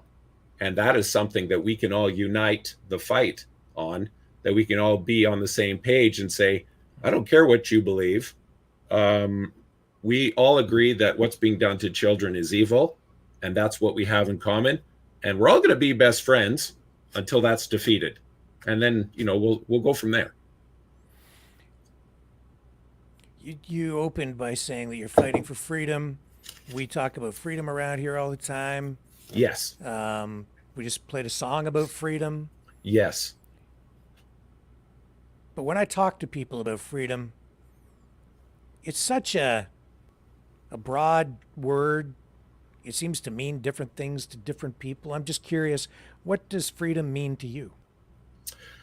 That's such a great question, Rick. At my work, sometimes I ask people, so, this is a freedom event. And they just go, oh, no, I'm not interested. Okay, what do you mean you're not interested in freedom? So they have this wrong idea that freedom is controversial. Well, but that's actually shouldn't be controversial. For some reason, it's controversial. It's controversial to the government that wants to railroad everybody into their specific thing. Freedom should not be, You know what it is though, Brandon? Like when I, it's because I see that to one person, a freedom fighter is a communist revolutionary with a fist in the air and an AK-47. Yes. Like that's one kind of freedom fighter. Yes. And then there are other kinds, like that's not freedom to me. To me, agree. that represents kind of the opposite, but they use that word. Yes. And then I see, to me, freedom means sort of like the opposite. Where Yes. It's like freedom from government. We don't want more government. To me, I don't want to be under the boot or even the thumb of government.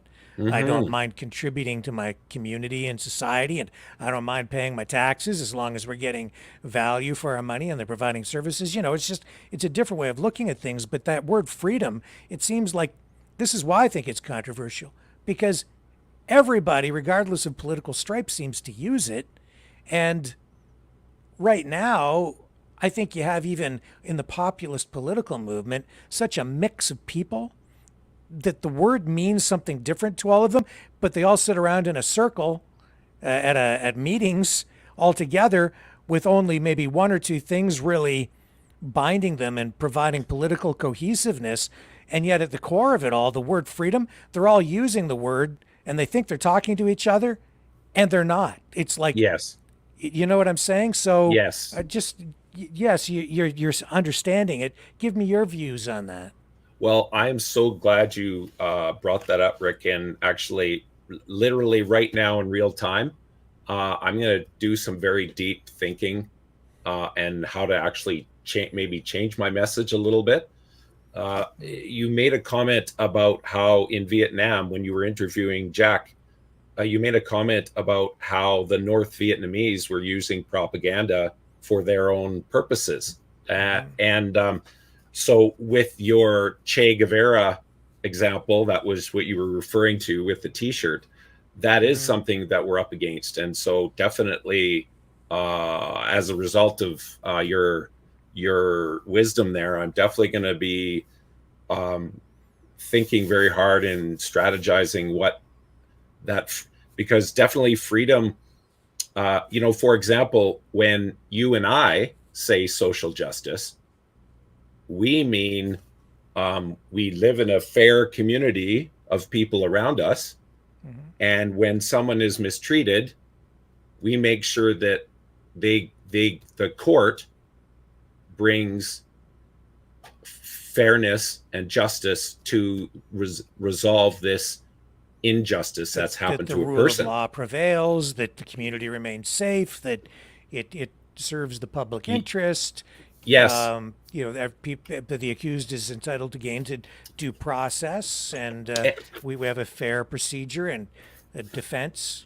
So yes, yeah. and those who you see at these woke rallies screaming for justice, social justice, right before the 2020 election, did $2 billion worth of damage and murdered 50 people, and that was what they call social justice.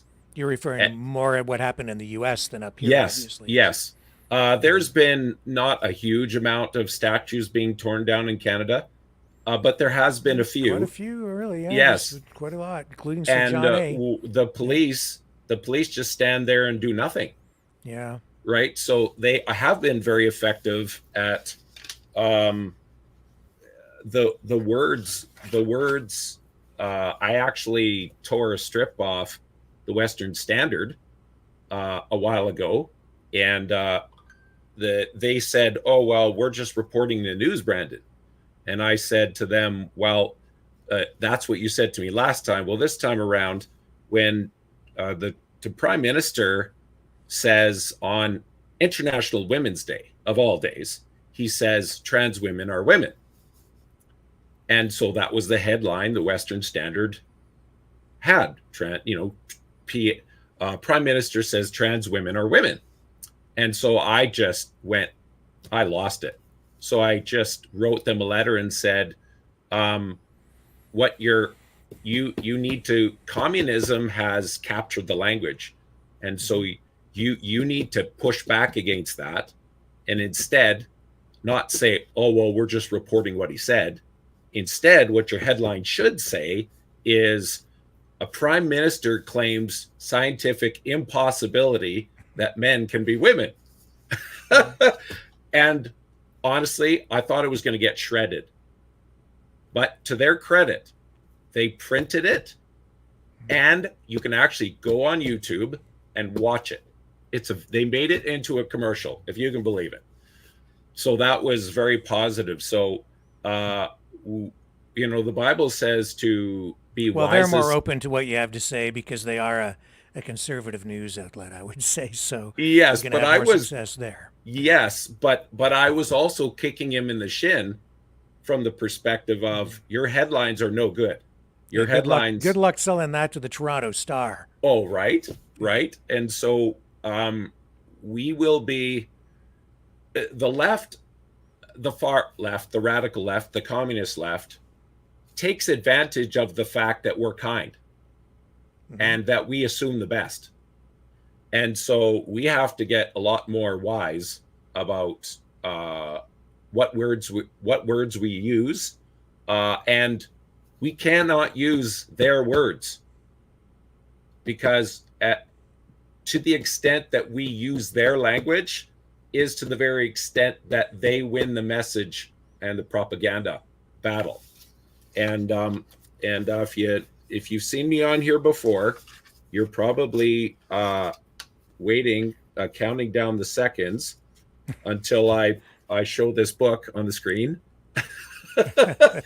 And so in the 45 goals, for example, it says, break down cultural standards of morality by promoting pornography and obscenity in books, magazines, motion pictures, radio, TV, infiltrate churches and replace religion with social religion, discredit the Bible and emphasize the need for intellectual maturity, which does not need a religious crutch. Number 17, get control of the schools.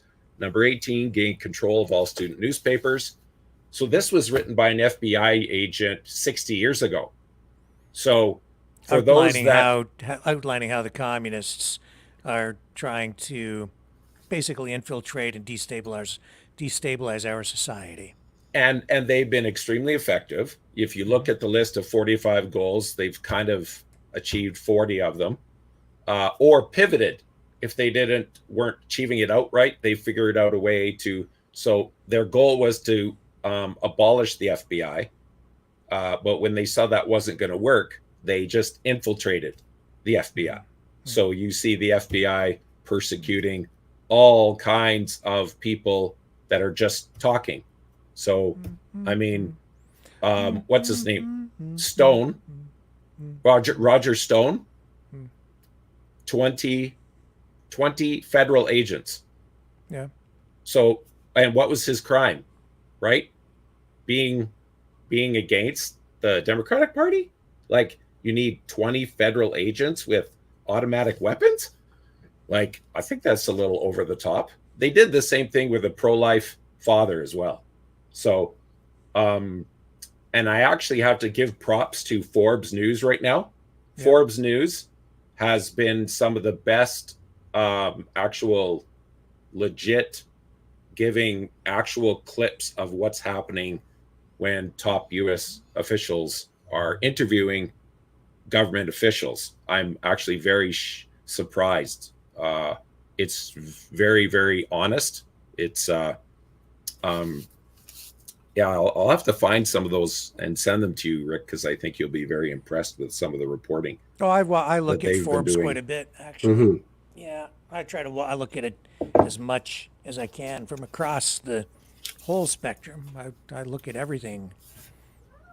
Absolutely. And if you don't check in with CNN once in a while, how can you honestly? How can you expect to get your blood pressure up any other way? You have to watch CNN. Yeah.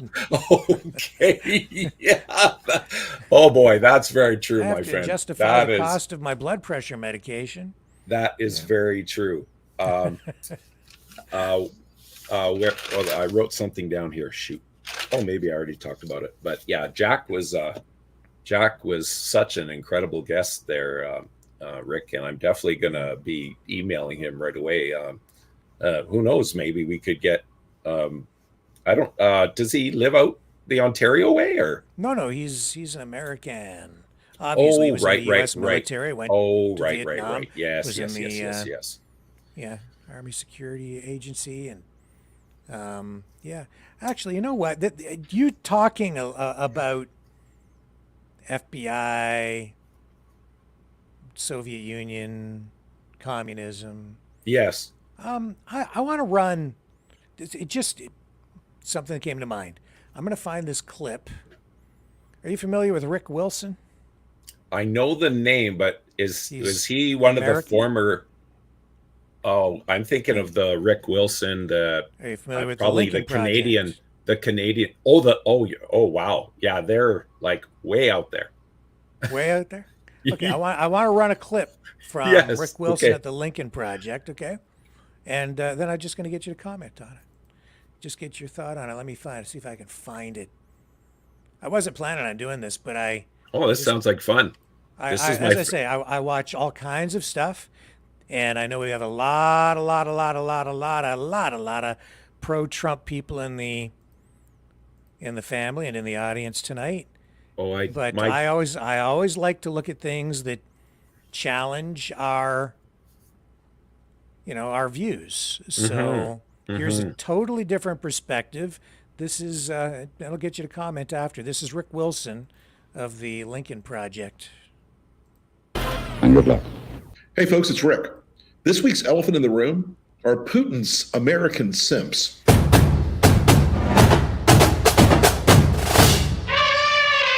Folks, this week I saw one of the most disgusting displays I've seen in American politics in a long time. At a Trump rally this week, Donald Trump, notoriously one of Vladimir Putin's most eager and cheap little global whores, stood there and attacked Vladimir Zelensky, and attacked Ukraine, and attacked American aid to Ukraine, and attacked NATO. Biden and Kamala got us into this war in Ukraine, and now they can't get us out. They can't get us out. I watched him. We will win. We will. He's been saying that for 3 years. While praising Vladimir Putin.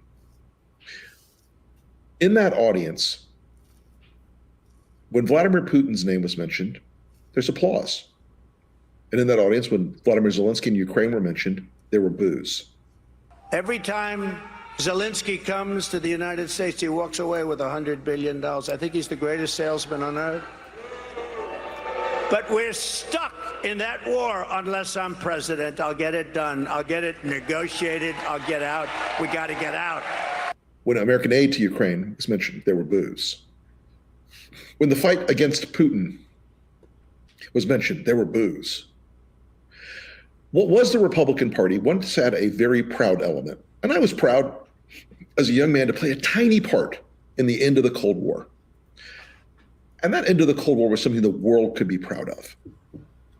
It broke the back of a repressive regime that controlled a third of Europe. And it broke the back of the idea that a national police state should or could manage and modify the behavior of lives and to eliminate and control the freedoms of millions and millions and millions of people. When the Soviet Union collapsed, the wall came down in Germany and the Soviet Union collapsed, we hoped for something better. Putin was not something better in the end. There's a lot of ambition that he would be better. There was a hope that Russia would find that emergent capitalism was something it could embrace. It didn't happen that way. Okay, the end of history didn't happen. And so now we have to be honest and real about who Putin is and what he represents and what it means now to be on his side.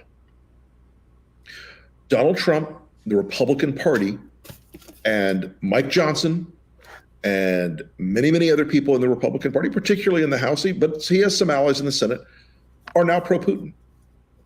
They are now in favor of Vladimir Putin. They will not tell you if you ask them, who would you like to see win this war? Because they have an answer. They want it to be Vladimir Putin. Now, this is a sickness inside the Republican Party. It came down from the top with Trump because he was always compromised by the Russians, whether it was financially or mentally or morally or whatever the case. The actions he took as president, sharing intelligence with the Soviet ambassador, kissing Vladimir Putin's ass at any opportunity, praising a man, even today, who has been involved for 2 straight years in daily attacks and the murder of Ukrainian civilians. The invasion itself is bad enough. That should be disqualifying enough. But the fact that Putin's war strategy is to kill Ukrainian civilians with attacks on schools, attacks on hospitals, attacks on nursing homes, attacks on the power grid. These are things that disqualify anyone who supports him from any office. If you believe that Vladimir Putin is a good guy or a Western Christian, you're fooling yourself. You're being played. He is a third world dictator with a first-class propaganda machine. You see that machine playing out all over the place. You see it playing out on Fox, Newsmax, OAN, Donald Trump. You see it playing out online. Truth Social and X, Twitter, whatever you want to call it, have become absolute hotbeds of quote unquote Americans who take the party line right out of the Ministry of Foreign Affairs in Russia. And it strikes me as something that really would offend Republicans of even 10 years ago. The thought you would bow down to a grubby, greasy little KGB agent who has stolen billions and billions of dollars from his people, who has left Russia in a worse condition than when he found it, who is now engaged in a war that has cost the lives of over 600,000 of his fellow citizens and over 1 million Ukrainians, is repulsive. And yet, they love him. They've bought into the myth. They bought into the lie. They bought into the bullshit. Vladimir Putin's not a Christian. Vladimir Putin's not a conservative. Vladimir Putin's not a family guy. Vladimir Putin is a dark, evil figure in our history. He's a technocratic version of his antecedents. He's a technocratic version of the worst ideas from 1984. There's no free speech in Russia. There's no free association in Russia. There's no free market in Russia. It is a kleptocracy from top to bottom. And yet, you understand why Trump finds this so appealing. The idea that he can control people, use the power of the state to crush his enemies, use the power of his position as the head of government to make money. And Putin, by the way, has made, as I said, many, many, many hundreds of billions of dollars by being at the top of a gigantic corrupt kleptocracy. No Republican should be proud to back this, but they are. They are. More and more, they are. More and more, they're unwilling to say that they think Vladimir Putin is a source of evil in the world, and he demonstrably is. More and more, they're unwilling to say they want Ukraine to be victorious. Now, there are a few, I'm going to give, and y'all may find this offensive, but Mitch McConnell has held the line in the Senate on this matter, which I'm shocked by. And yet it's a sign, though, of how faded the anti-authoritarian coalition has become, that you've got a guy who's on his way out being one of the last standouts, one of the last holdouts. You've seen some other Republicans, Mitt Romney and Susan Collins, who normally I don't have a lot of truck with because I don't think they've taken the most consistently brave stand against Donald Trump. But here we are. But the majority of Republicans now, in fact, especially in the House, led by Mike Johnson, do not want Ukraine to win this war. They do not want Vladimir Putin to lose. They want to do what Trump wants. Trump wants Putin to win. Trump wants tanks in Kyiv. Trump wants Zelensky killed. Now, why does he want Zelensky killed? He wants Zelensky killed not because of the moment that we're in with the war. He wants Zelensky killed because 5 years ago, Zelensky would not do Trump's bidding by producing a false dossier on Joe Biden and Hunter Biden in Burisma. It was always a lie. And Lev Parnas' the fantastic new series From Russia with Lev on MSNBC. Watch it. You'll see where this corruption and anger comes from. He wants Zelensky to lose because Zelensky wouldn't help him beat Joe Biden. That's how shallow and shitty and dark and dangerous this is. That's how unbelievably corrupt this whole thing is.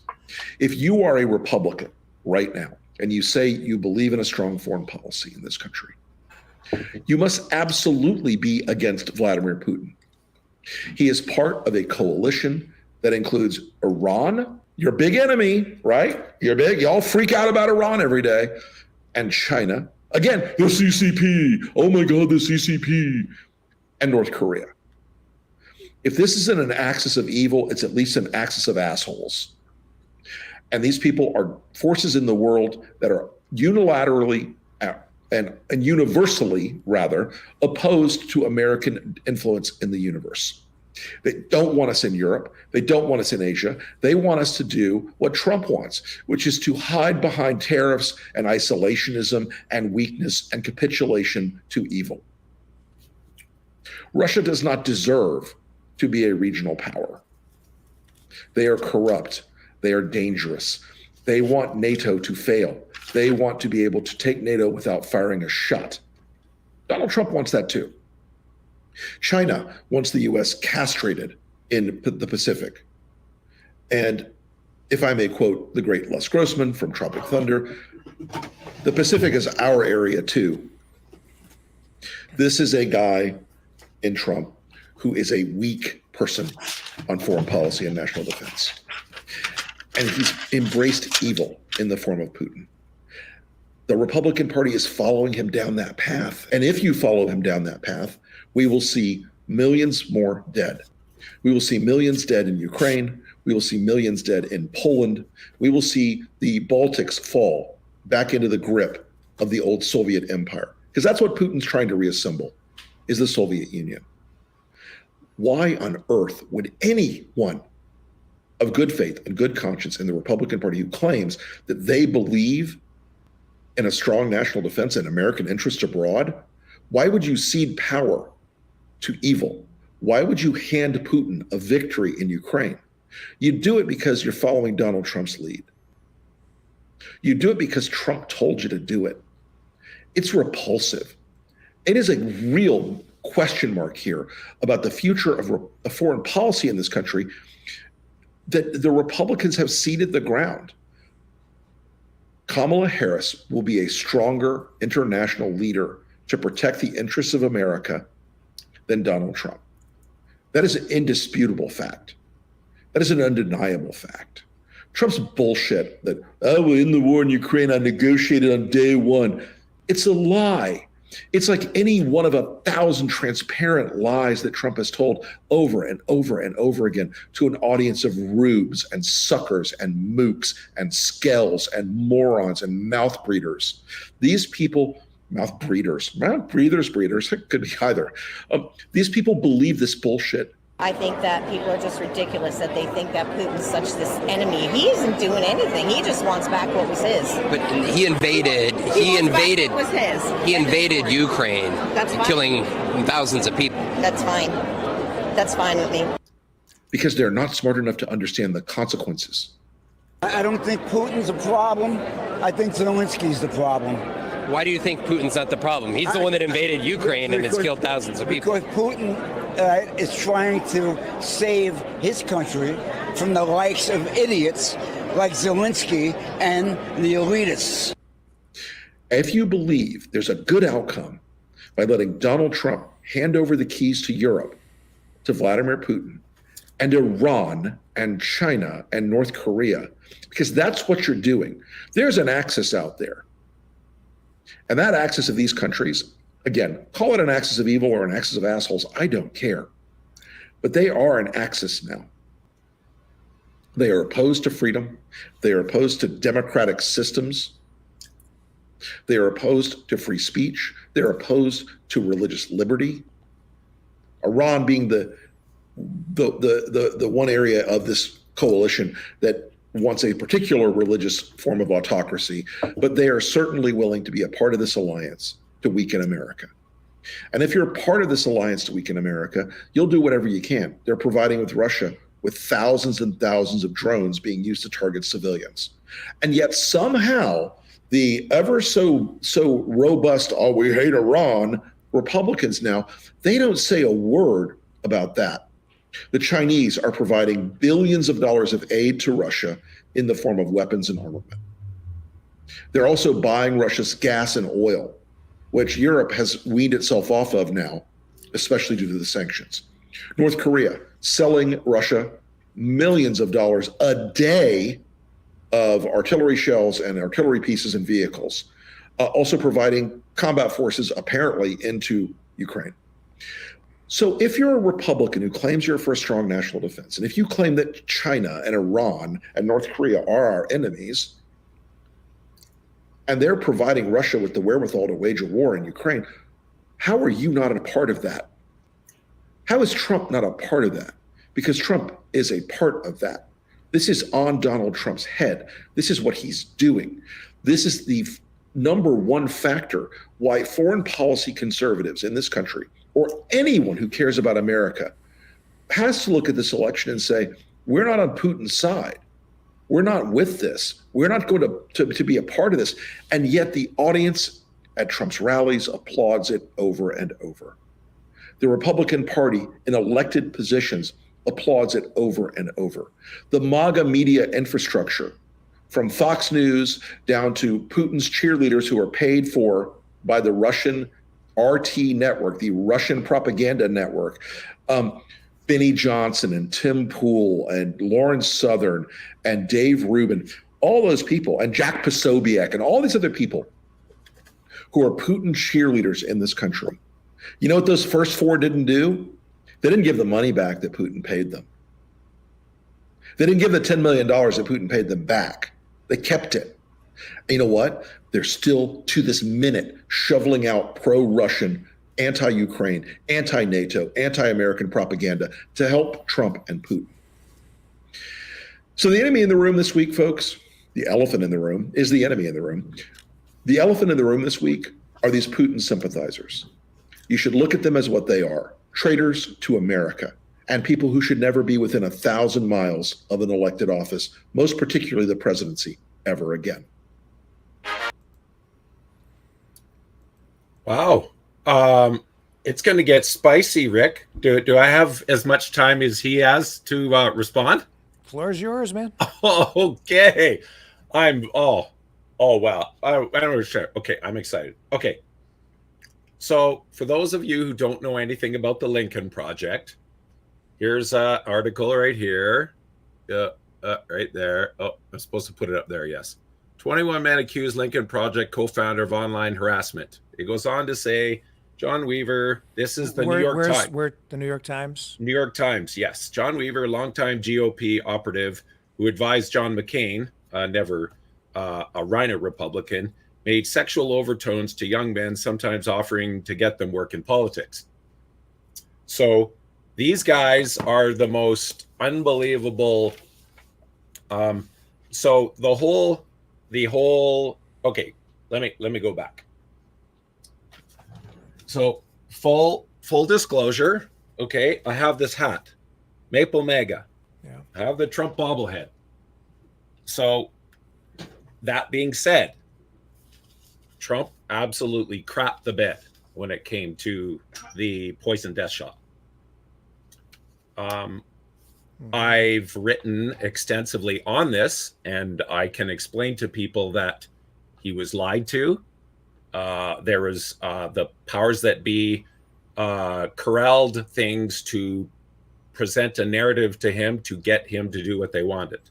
He still says that it saved millions of lives, and he's trying to portray himself as a hero for expediting through Operation Warp Speed, a way faster than normal approval of the drug. Absolutely. And fortunately, for the most part, he's stepped back from that because he's been booed. He's been roundly booed. There's a number of clips where he was booed by his own audience. Well, okay. So okay, first of all, we need to stay focused, okay? Yeah. Because Rick Wilson was specifically talking about the Russia-Ukraine situation. Rick Wilson is the guy making these statements. Yes. He's not accused of any kind of crime. I know there was a person associated with the Lincoln Project who came out and had, you mentioned the charges that were leveled against that individual. And the only reason, the main reason, But the Lincoln Project is actually, Rick Wilson is not woke. He's actually a Republican. He's a longtime conservative who's one of these people who has lost faith in Trump, and he's left the farm, basically, right? So he's off with the Lincoln Project, which is a bunch of conservatives who don't see eye to eye with Donald Trump. So, and this is, I think, the paramount issue right now for them. Yes. I don't know if it's like that they have a number of issues, far more than I have with Trump, but this is the one that that he's focused on now. So let's try to restrict our comments so we focus on this. Yeah, I can do that. Thing, right? The one of that just part of the reason why I wanted to show that, Rick, is because the people on the left, and make no mistake, this guy is not on the right. He is not a conservative. Mitt Romney, that's a joke that he calls himself a Republican. That's an absolute joke. The Republican Party was founded to stop slavery and stop polygamy. So we hear over and over and over and over and over from the Democratic Party how they're the party against racism when they were founded on racism. And when you see the hundreds and thousands of videos now coming out from people saying they're leaving the plantation, Candace Owens is a great champion for that. But anyways, I don't want to spend too. I want to spend, like you were saying, Rick, on the actual meat of his accusations, if you will. With Hillary, for example, the classic Democrat, Hillary the way to push people away from anybody finding out about Uranium One and all their Russian corruption is to first make the accusation against their opponent that they're guilty of those things. And so part of the reason why I have a problem with Rick Wilson is Rick won't come out and disavow the other leaders at the Lincoln Project, because for example, I don't know if he has or if he hasn't. Yeah. So Epstein, for example, right? He could do whatever he want. He could be a convicted. So do you know if he has refused to do that, or say no? But typically, so I don't know. No. So I don't know if I don't know if that's a fair comment. Yeah, I have not seen anything that would say that he has come out and disavowed them. So, but that's I don't know. We're getting back into things that other people or person has done. So we should, in fairness to him, because I don't know if any of that's applicable. Let's focus on what he talked about and not on all these other peripheral things, which are other issues, right? So let's focus on the issue. So I just want your comments on it. Okay, so the idea, Rick said that they want that Trump wants Putin to win is one of the most ridiculous things I've ever heard. The Democrats created this war. There was no war with Putin during Trump. So for some strange reason, and I don't even know why we even have to have this conversation because it's ridiculous. Putin went into Ukraine during Obama-Biden. Then for some strange reason, for 4 years, nothing happened during Trump. And then all of a sudden, as soon as Biden... Sorry, back that up. Yes. Okay. So you said Putin went into... Ukraine. Yeah. During Obama-Biden. So Biden was the vice president. You're talking about when he took Crimea and... Yes, when he went into Crimea. Yes. Yeah. Yes. So then Trump becomes president. And so how do you feel about that? How do you feel about that? Putin going into Crimea? Yeah. That was evil. But here's where there's I'm not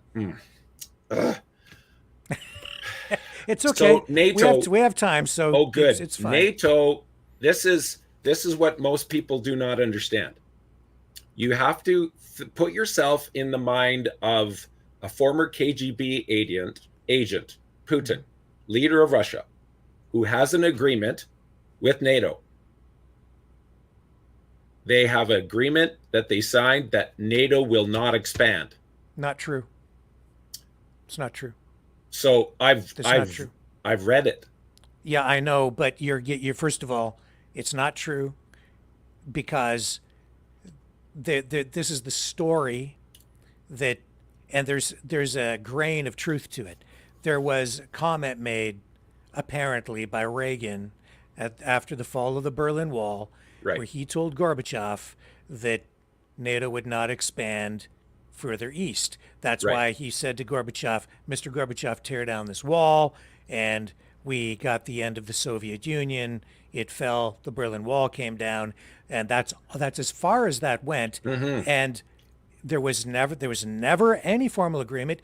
No one can produce it because it doesn't exist. No signature of any type on any document, period, saying that NATO would not expand further east. Now, we know that Russia would have preferred that not to happen, but each of these countries are sovereign and get to make their own decisions. So what you're saying there is a misconception that is widely shared by people, and I hear people say that because they're misunderstanding that small little piece of history, and it's been propagated by Russia, and they use that to accelerate their argument, but it's actually not really the case. There are nuanced elements of that statement that you made that are relevant to this, and it's a concern to Russia, obviously, to have more and more countries joining NATO and being close to their border or even on their border. Right. But there's no such agreement that exists. And in fact, there is another document. There is a document, however, called the Budapest Memorandum, which both the United States and Russia signed, which said that if Ukraine gave up the nuclear weapons on its soil after the fall of the Soviet Union, both countries would recognize the borders and stay out of Ukraine, keeping it basically a neutral country. Yes. And there's one country that violated that, and it's not the United States. It's Russia. Right. Because when Yanukovych left office, Russia said, we don't recognize Ukraine as a legitimate country anymore, and we're not, therefore not recognizing this agreement. They wouldn't even sit down and talk about it. Right. So they just basically tore up that agreement. So Ukraine gave up their nukes. Yes. And then Russia has turned around now and they've said, too bad, so sad, we don't care. We're just going to take Crimea, which was part of Ukraine after the fall of the Soviet Union. So that's the real history on it. So you can look it up if you care to, but I understand why you've said that, but it's just not accurate. Okay, so on a future program or after whichever, typically if I'm going to be speaking on a specific thing, I make fair. sure I go get receipts. I don't mean to put your feet to the fire. But there has to be. You need time to prep. You shouldn't be afraid to be on something if you can't, So I'm referring to, and I'm going to find these videos and send them to you. It was a very, very, very high up person inside the Bill Clinton administration. And he spoke about how that he was doing everything in his power to stop them from expanding NATO because of whether or not we had a specific document signed or not. I'd have to look at what he said. But either way, it was, even if it wasn't a signed document, he basically went in great detail to say the gentleman's agreement was we were not going to keep trying to expand NATO. And in fact, Gorbachev actually came out later and said that was never actually said. And that's entirely possible, but we don't know. I'll have to find the video so I can send it to you. But he basically explains that he fought tooth and nail to stop. There are some people who, and they kept going advocated forward for and they kept going forward and going forward. And so, if you it's called the Russian bear. So that you can say. You can say, if you have a communist person that thinks that the whole world is out to get them, then your brain might say it's called the Russian bear for a reason. And if you keep poking the Russian bear, which is afraid, now I'm not justifying any of his actions, but I'm simply stating the reality that if you keep poking a bear who's a communist, who has the framework that everyone's always out to get them. Is Ukraine part of NATO? No. And so if you have was it part of NATO when Russia took Ukraine or took Crimea? No, and let's say Putin is crazy. Okay, and let's say he's the evil. You say it because he gets really mad at people when he gets insulted. So you first. Yes. I don't want to fall out of the window. And if somebody is going to say that, okay, great. But then, okay, so then if that's what you're saying, then why are you constantly doing things like the worst kept secret in the world is that the U.S. either bombed Nord Stream, or if they didn't bomb Nord Stream, they helped someone else do it. Now, okay, let's just back this up for a second. Trump himself said, stop buying. Let me ask you something. So what? Well, here's so Trump. So why do I care if the Nord Stream pipeline got blown up? Well, it would be better if it wasn't. Why?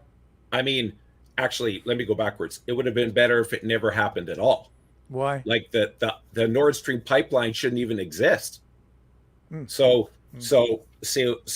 Trump was saying why to Germany, ripping into Germany, saying, why are you buying gas from Russia? This is only going to go bad. And of course it did. Let's just go back to a lot of his statements. Okay. So, we don't control whether Russia builds a pipeline or not. No, we don't. Right, but since the U.S. is paying retarded amounts, I said that's the okay. R word, but I said ridiculous. There we go. Ridiculous amounts of money to protect Germany. Then Germany goes along and buys a bunch of gas cheap from gas Russia. from Russia. So your brain, if you have a thinking brain, says, I guess Germany wants to be communist. It doesn't. There's no other explanation for this. Well, so, they want the most cost-effective energy solution, which is to buy it from Russia because they're selling it cheaper. Yeah, and exactly what would Trump have to gain by going to North Korea? He's trying to stop World War III. There was no war. So if Trump would have won a second term, we wouldn't have had a war in Israel. We wouldn't have a war in Ukraine. The New York Post. Why do you think Trump's policy is more effective toward garnering peace than the Democrat Biden strategy? Because he's stronger, or that there's more that he has to exercise his peace through strength? 100%.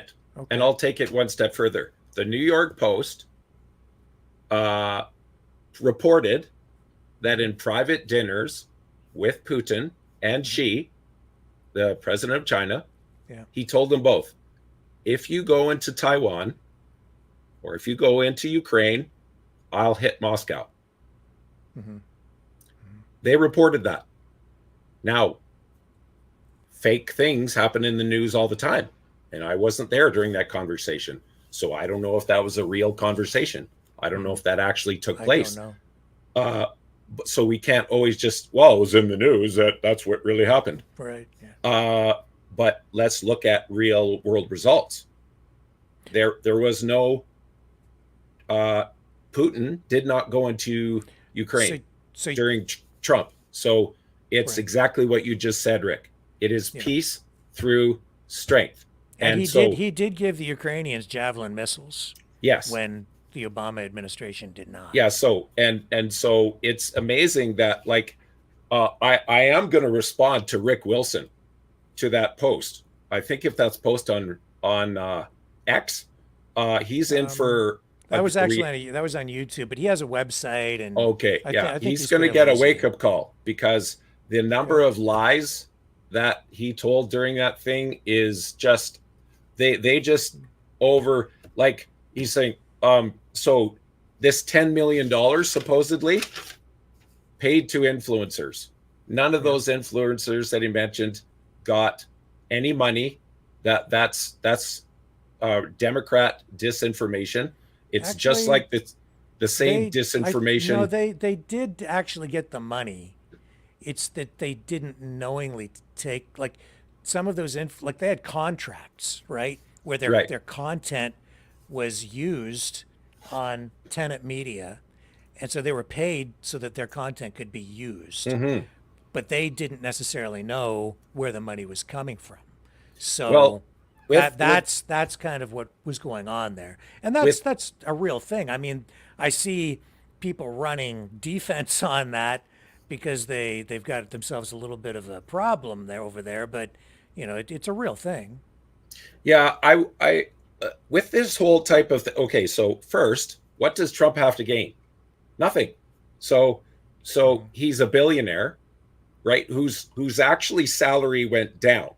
He's the only president in the last six since Reagan that was worth less money when he left. So He's getting shot at. What has he got to gain? Absolutely nothing. He's doing this because he loves America and what America has done for him. Does that make him perfect? Has he blown it? Absolutely. But if you look at the American economy, the American economy did better under Trump than almost any president in the last 70 years. So no wars under Trump.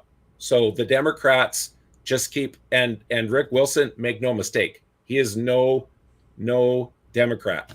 And what you mean, no conservative? He is no Republican. Like Liz Cheney says she's a Republican. Are you kidding me? Like I think Rick Wilson is a conservative. I just think he's just not a Trumper. I just don't think he likes Trump. But I mean, that's nuance. And he's definitely shifted over to support the Democrat camp. But I think really he's more of a middle of the road guy who just finds Trump unpalatable. But on this issue in particular, I like what Charlie Kirk says about Trump. Mm-hmm. What's best for the people? Trump was hands down. You cannot argue. There's zero argument. If you try to argue anything else, you're a fool, and you're just making up stuff. By every single way that you can measure it, everybody from the poorest people whose income went up higher than in any time in American history. So no new wars. Sure. He got 1,800 black people out of prison that Biden helped put there. He got historic funding for black colleges. I mean, if you go on to YouTube, you can literally see thousands of videos of why people are embracing Trump. Latinos, Chinese people, all the marginalized people that the Democrats again, though, to kind of steer it back over to this one issue, because he was really only talking about this issue in his video, right? And so I get where you're going with all that. He touches on, but when you do as much research into communism as I have, you immediately can spot all the disinformation things that he throws in here. The Democrats have what they call a policy, which is the noble lie. So because they are the arbiters and they're the morally righteous thing, they can just lie and lie and lie and lie and lie to you. But it's a noble lie. It's okay because we're morally superior to these people. Like on my Substack, I have an article where I go into deep list of like 15 things that the media has just lied and lied and lied about, which thank God, Rick, that you actually exist, because otherwise we'd never actually hardly ever even know that these things were lies. But they just lie, and they're so busy lying. Like I work with a Ukrainian guy, and this Ukrainian guy says to me that the West should not be giving Ukraine any money at all.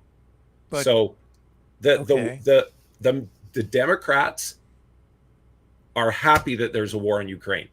It helps them accelerate destabilization of America.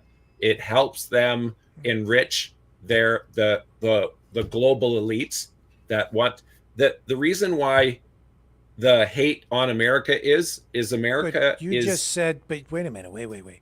You just said that the reason Putin didn't go into Ukraine was because Trump had a peace through strength position. That's right. But it's the Democrats who are taking a stronger position and want to provide the strength by providing the defense to Ukraine. And what we're hearing right now on the other side is that you don't want to supply any aid. And so that would then leave Ukraine defenseless, which is weakness.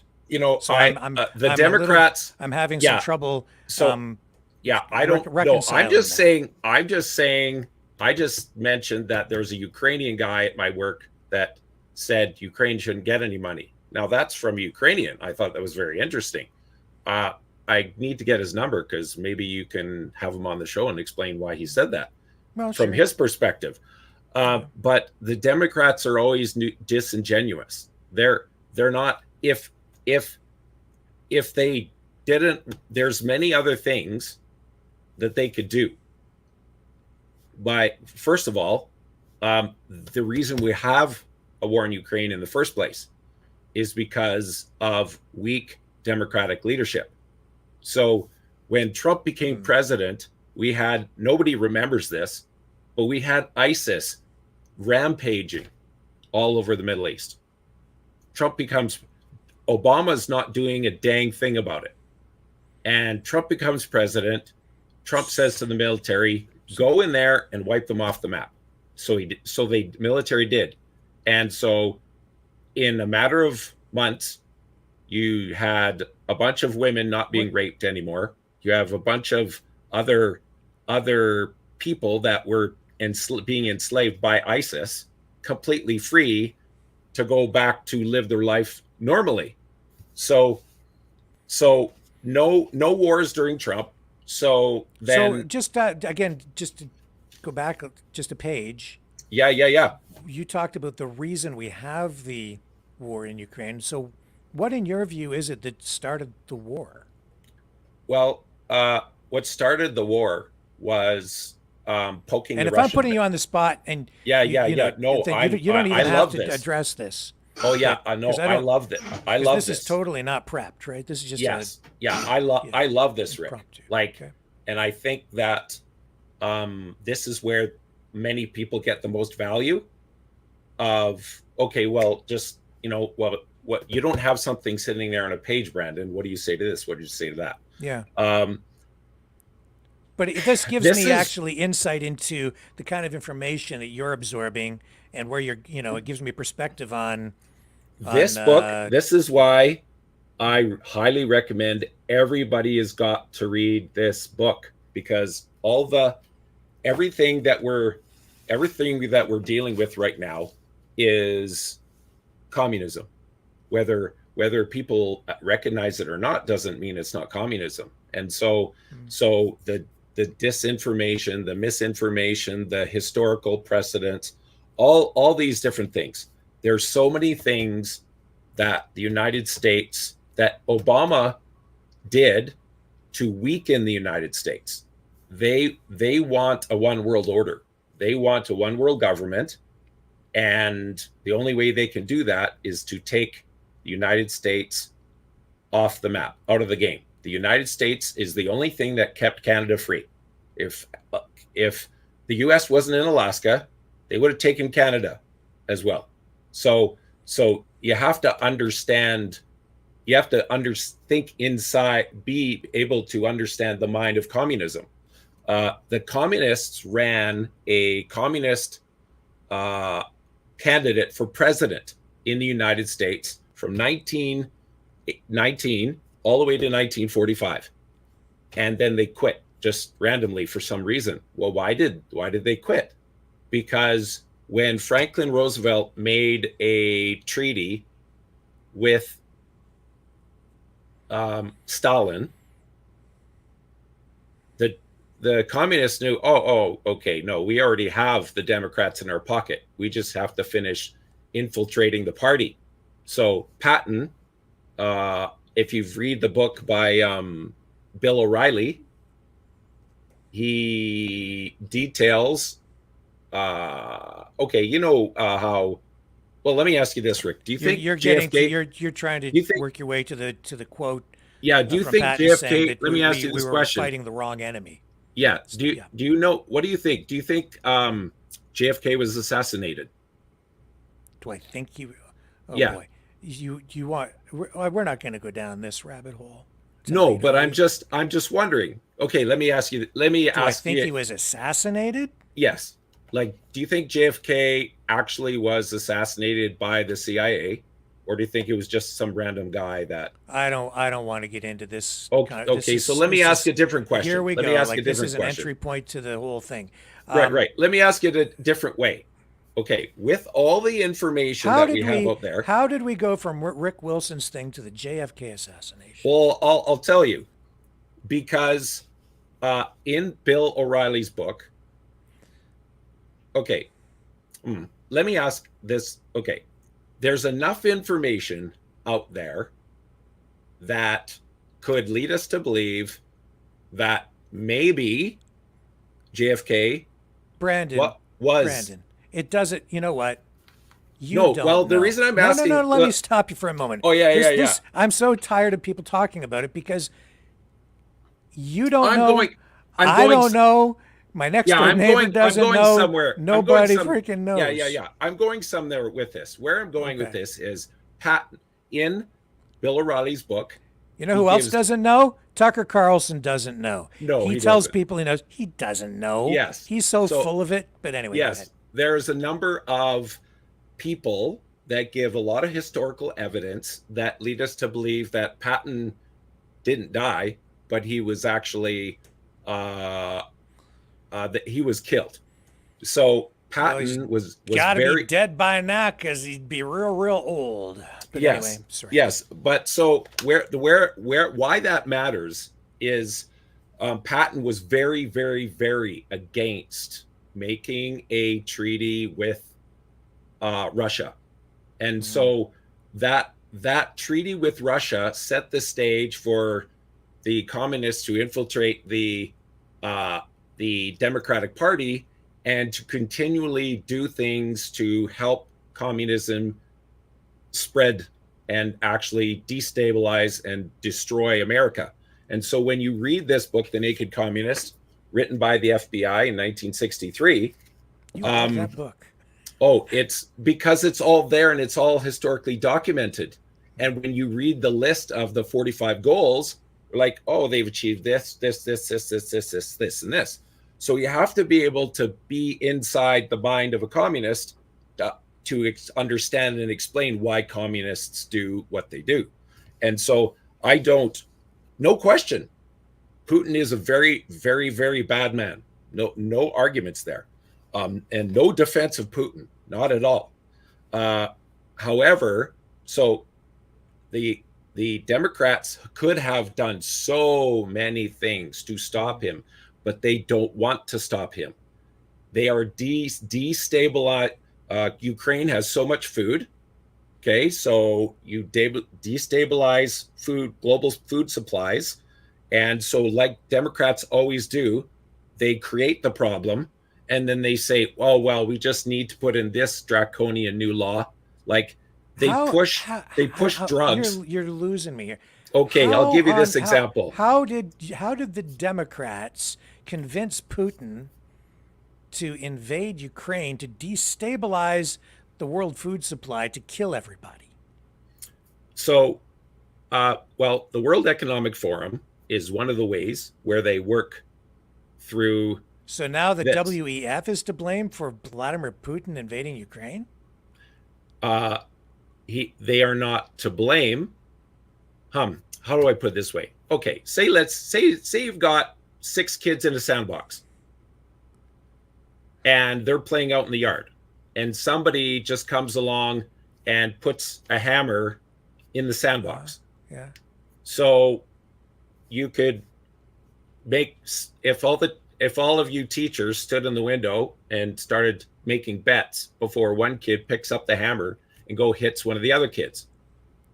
That's human nature. So the WEF isn't like they're not pulling Putin's strings, but they're doing many things to cause Putin to lash out because he's afraid, because he's a crazy communist. You're saying that they're pissing him off on purpose to get him to go into Ukraine and slaughter people and destabilize the world food supply to so that Putin then becomes an unwitting participant in the evil globalist plan to depopulate the earth. Well, when it's said that way, it's that's what I'm getting from you. Yeah. Well, you know what, Rick? Is that it? Or I don't know. Well, there's a saying, Rick, truth is stranger than fiction. Yeah. And so this is the issue, is that we've been told so many things for so long. Yeah. That when the normal when you see something actually just happen, because that you would expect that to happen. Have you ever followed Thomas Sowell? Yep. Or Victor David Hansen? Yep. Okay, so 2 guys that were totally against Trump. They have both since come out publicly and said, Victor Davis Hanson, one of the greatest military historians, arguably ever. Yeah, I like. He wrote a book called The Case for Trump, and so I have the full disclosure. I have the bobblehead. Right. Yeah, right. So my 50th birthday cake said "Make birthdays great again." So people know how much of a Trump fan I am. He's screwed up. Okay, the vax absolutely crapped the bed on that. But he's not a perfect human being. Well, that's for sure. But not by any stretch of the mat. But when we look at what our other options are, there's no question. Trump, no wars under Trump. He's done so. So these people they have Trump derangement syndrome. They just lie and lie and lie and lie. And let me tell you, is there a treatment for that? They can yes. take or get a massage or something. Yes, my email address is redpill2024 at proton.me. So anybody can email me there. But in the future, I promise you, Rick, because our event is happening October 19th. Yep. So I do not have any time between now and the 19th to debunk Rick Wilson. Or to cure people of the Trump derangement syndrome virus. But let me tell you, when you see my response to that video, I promise you, Rick, I will bring receipts. A lot of people trust me, and they ask for my opinion, and it's serious to me. I don't. Sure. It's very. If I'm wrong, hey, I'll be I was wrong. I apologize, and I will own it. And so, because so many people trust me to give them information, I've had to vet so much information and had to email back my friends and say, "Hey, that's disinformation. That's not correct. This is the truth." And so, if you follow me on X, you'll find that when I take on a doctor who's pushing the poison death shot, I get receipts. I get the NIH docs. I get the federal government docs. I get the stuff from the Canadian government. So, so I really. Well, that's fine. People deserve the truth. We're meandering over to other issues. Yeah. I'm not buying into the perspective that you're throwing out, where the WEF has baited Russia into invading Ukraine so they can depopulate the earth. I'm not quite on board with that one. I think it might have something more to do with Russia arming rebels in the Donbass area prior to finally invading. No question. That's a part of it.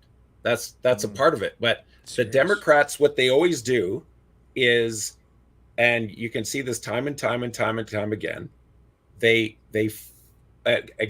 perfect example is where Democrats flood the U.S. with illegal immigrants. So they know they're bringing in loads of fentanyl. They're bringing in, and as much as you say it's communism, I think today it sort of is that, but it's a hybrid. Yes. Of that. And it's about progressivism, wokeism, right? Yes. Secularism. Which is all. It's all rooted in communism. Yeah, cultural Marxism. If you think if you everything that you just spoke about, Rick, is the branches, right? So you can't see my elbow under the screen. That's the communism. And when it grows up, it manifests as all these different things. Now, here's something interesting, since you've mentioned that you couldn't see your elbow, which is the communism. Yeah. I've heard people referring to something called MAGA communism. Have you heard that phrase? No, I haven't. That's. I know it. When I first heard it, I thought, "What the hell are you talking about?" But I've heard this over the past, especially year and a half, and it's coming from some very specific, highly influential online personalities who are very pro-Russia, who have large followings, and see, MAGA is not the old Republican Party. MAGA is, and I think you'll agree with this when I say it's a populist movement. Would you agree with Yes, that? 100%. Absolutely. So here's the thing about populism. What is populism? Populism is really disenfranchised political people. Yeah, who absolutely come together generally historically, and I think even now, they tend to come together because of one or two major issues that attract them all to a political movement, usually for a while. Yes. But they come from across the political spectrum, especially in a time like this, from the extreme ends. If you subscribe to the left and the right and the fascism over here, communism over here, I don't. I believe that communism and fascism, or Nazism even, are all over on the left. 100%. Right. So if you and I can just, convince. But populism has anarchists and conservatives and people from all different political belief systems or ideologies. Yeah. They come together because there's one or two things that bind them together, like lockdowns or a view on a particular government policy, like mandates, right? Yes. For things in arms. Yes. So that behinds them. Hard to keep that together, though. And so within the MAGA movement, and I would say even within the populist movement in Canada, you're seeing exactly that. You have all these people with all these different ideas coming together, which brings us back to what we talked about at the beginning of the program, even, which is freedom. What does it mean to you? Yeah, they all sit in there and they're all talking. Trump talks about freedom. They're all talking about freedom. They all think they're talking about the same thing. Mm-hmm. But then I'm hearing some people even refer to MAGA communism. And now and I've been talking for a long time about convergence, which is, I call it communofascism, right? Yes. Which is sort of a hybrid of these things. Yes. And what are we seeing right now within the MAGA movement and what's happened with Trump? Who has joined the party? RFK Jr. Mm-hmm. And all the people around RFK Jr., if you look at them, they're all very progressive. They are a lot of libertarians who I think they're even people who describe themselves as communist libertarians, and they'll attach another name to it. A lot of them, I think, use the libertarian brand to hide the fact that they're collectivists, authoritarians. Right, they don't believe even in democracy. Yeah. Even anarchists, right? And so that whole group has now come over and they've glommed onto the MAGA movement. And so now you've got basically your MAGA communists. And RFK Jr., if you go back and look at the way Trump was referring to RFK Jr. before, he said that RFK Jr. was the most radical left-wing person in the race. He said that he described RFK Jr. as a communist. And now he's part of the whole thing. And this, I don't know, it's a very interesting mix, wouldn't you say? Oh, no question. So, Rick, if you and I could just convince the rest of the world what you just said about communist fascism, 100%. They're both communism and fascism is both far left. It's mostly an invented trope to make it seem like people who actually care about free speech are white supremacist fascists. It's so this might sound very strange, but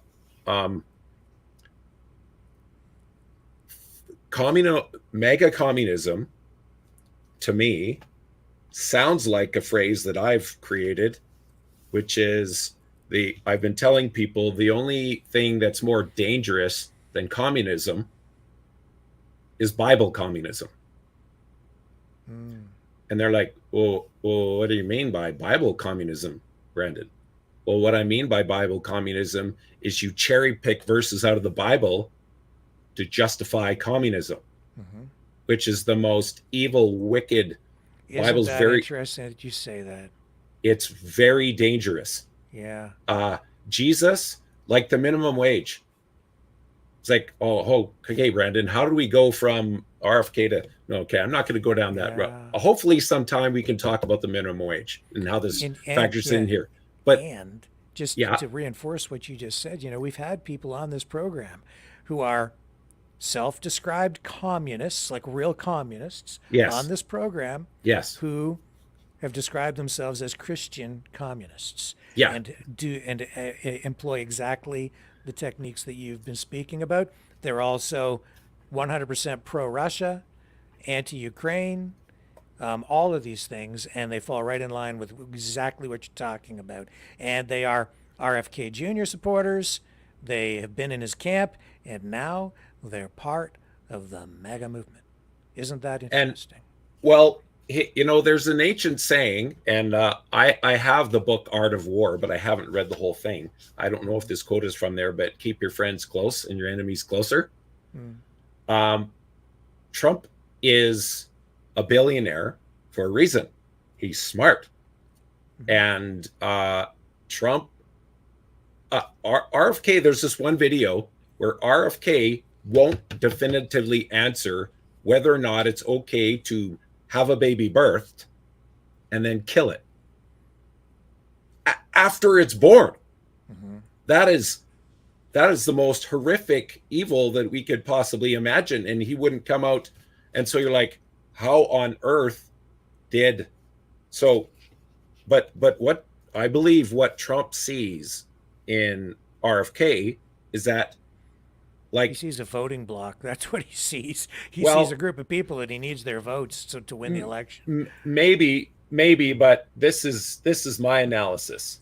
My analysis is, and I wish we would have had this interview 6 months ago, because I'd look really smart now.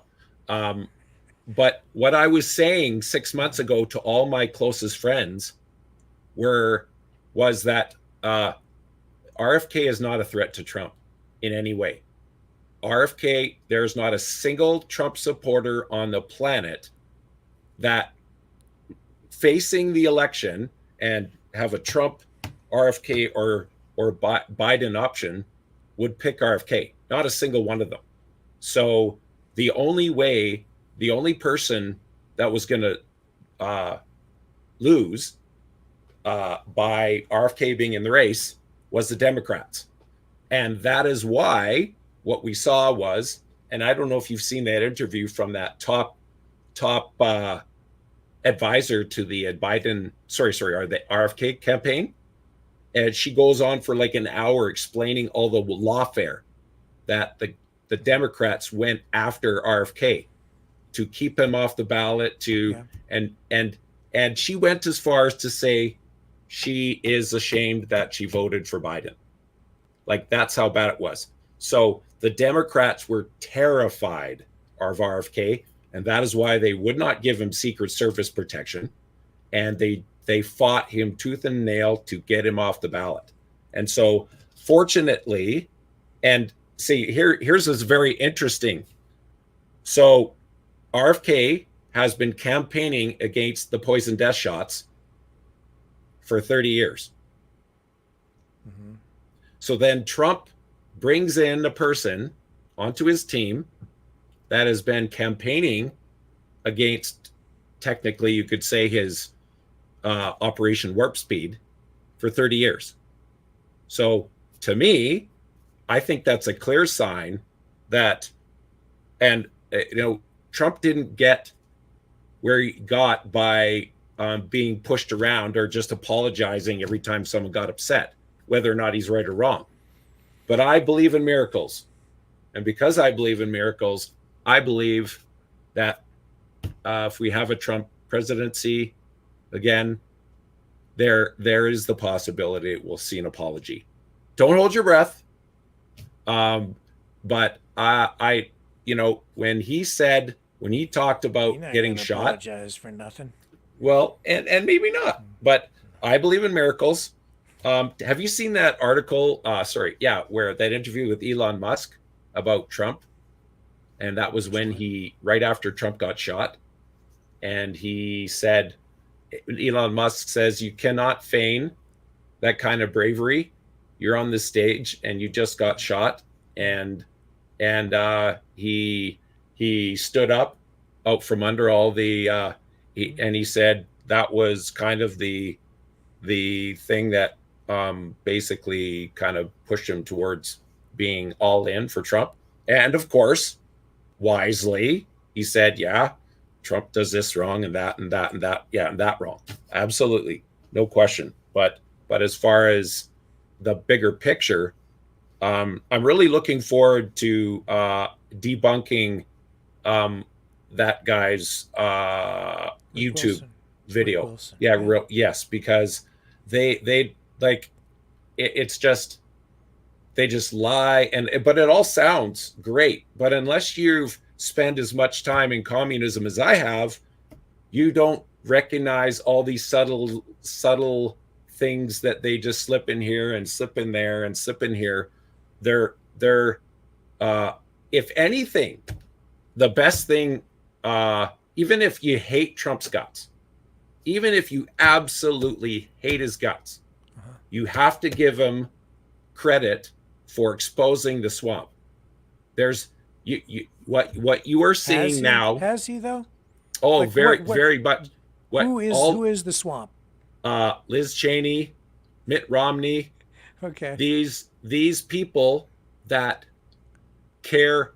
Okay, it is stunning to me how bad that Biden has destroyed the U.S. damaged U.S. in only 3 years, and they're coming out in full support. Yeah, I mean, they talk about the deep state and the swamp, and I'm like, okay, well, who is it? But I don't know. It's kind of shadowy. It's like, who are these people? And you mentioned some names, but I don't know. Where do you like? You're gonna drain the swamp, and like where are they? Yeah, absolutely. I'll send you this great article that actually explains how it works. Like during the you know what, I don't want to go down that path, but sure, yeah. But they're like Trump canceled the New York Times that was being delivered free to all the government offices. Yeah, he did. Yeah, and right? I actually I don't have a New York Times subscription either. Right, and so just because I haven't talked about Alberta politics, I said to Danielle Smith, she just sent out an email. Premier of Alberta, yeah. Yes, she just sent out an email asking everybody, should I stand up for free speech? Well, I absolutely lost it. And so I sent this letter to the Conservatives saying, a good general isn't asking the troops what to do. A good general knows what to do and just does it. And what you need to do is you need to go tell all the bureaucrats exactly what they're going to be doing from now on. And if they don't do it, fire them all. And no excuses. If the president of Argentina can fire half the government, and have you seen their inflation? Argentina, Millet, I'm sure I'm butchering his name wrong. Javier. Yeah. They've had no inflation for the first time in Argentina in 30 years. So when you say no inflation, what do you mean exactly, or can you even define that? Sure. On the fly here? Inflation. I know what inflation is, but do you know yes. what the inflation rate is in Argentina right now? So when you say they don't have any, that's right. But it's skyrocketed. It's been anywhere from 10 to 30% at different times.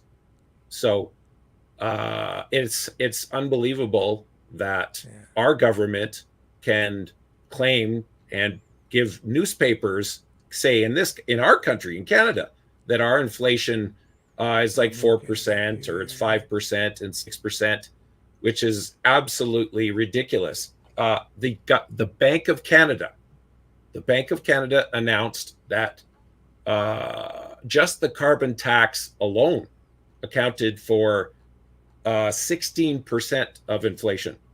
My food. What? The Bank of Canada announced, and I'll send you the article, that just the carbon tax all by itself accounted for 16% of the inflation rate. Of the inflation that we're dealing with right now. Okay, my burgers, my okay. burgers at Costco have gone up 40%. Over a year? Over 2 years, basically. Yeah, sounds about right, yeah. My Brussels sprouts went up 57%. Yeah. So, and this is the other game they try to play. In fact, maybe even in some cases much more. Yeah. Some of it like even doubled in price, like 100%. 100%. So we're being very kind by not actually pointing that out.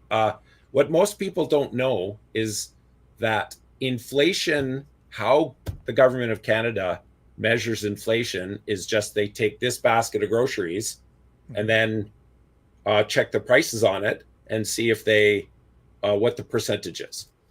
Yeah. They do not factor housing into it, and they do not account fuel cost into it. So you can play every single game that you want and try to say, oh, inflation's only 8%.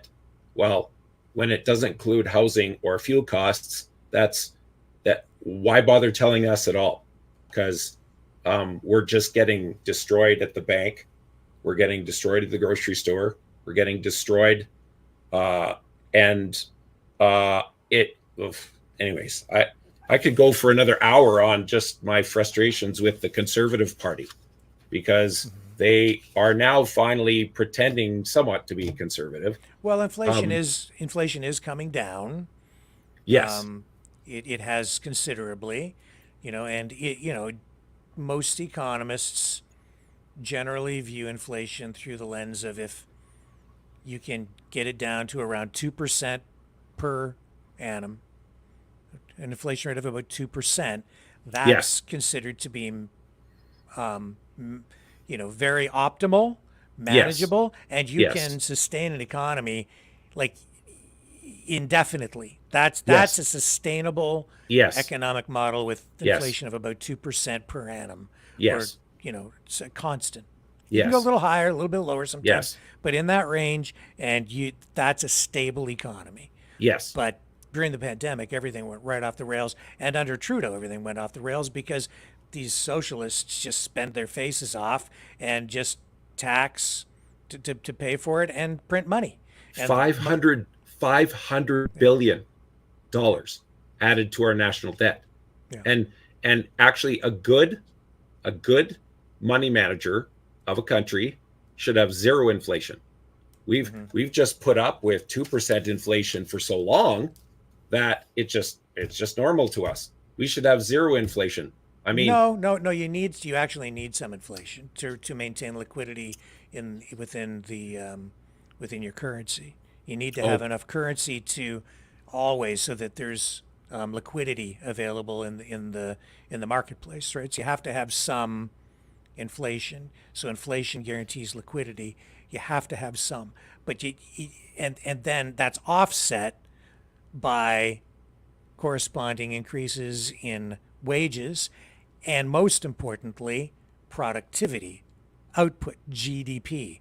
And so, and you achieve that through ongoing improvements in processes and new methods of efficiency and technology. Those are, economies of scale, things of that nature. So have you seen what's going on in Germany right now? Their financial guru has just said, "Hey, Germans, you got to work harder. You got to be more productive, because we're just such terrible mismanagers of your money that the only way out of this situation is I'm not familiar with what exactly. If you start working harder." So here's a theory I have. I'm calling it a theory. But Brandon, just again, But increasing productivity doesn't necessarily mean people have to work harder. And in Yes. fact, over time, we've seen the opposite of that, where our capitalist free market society or economy has been so productive that people work less. They don't have to work as hard.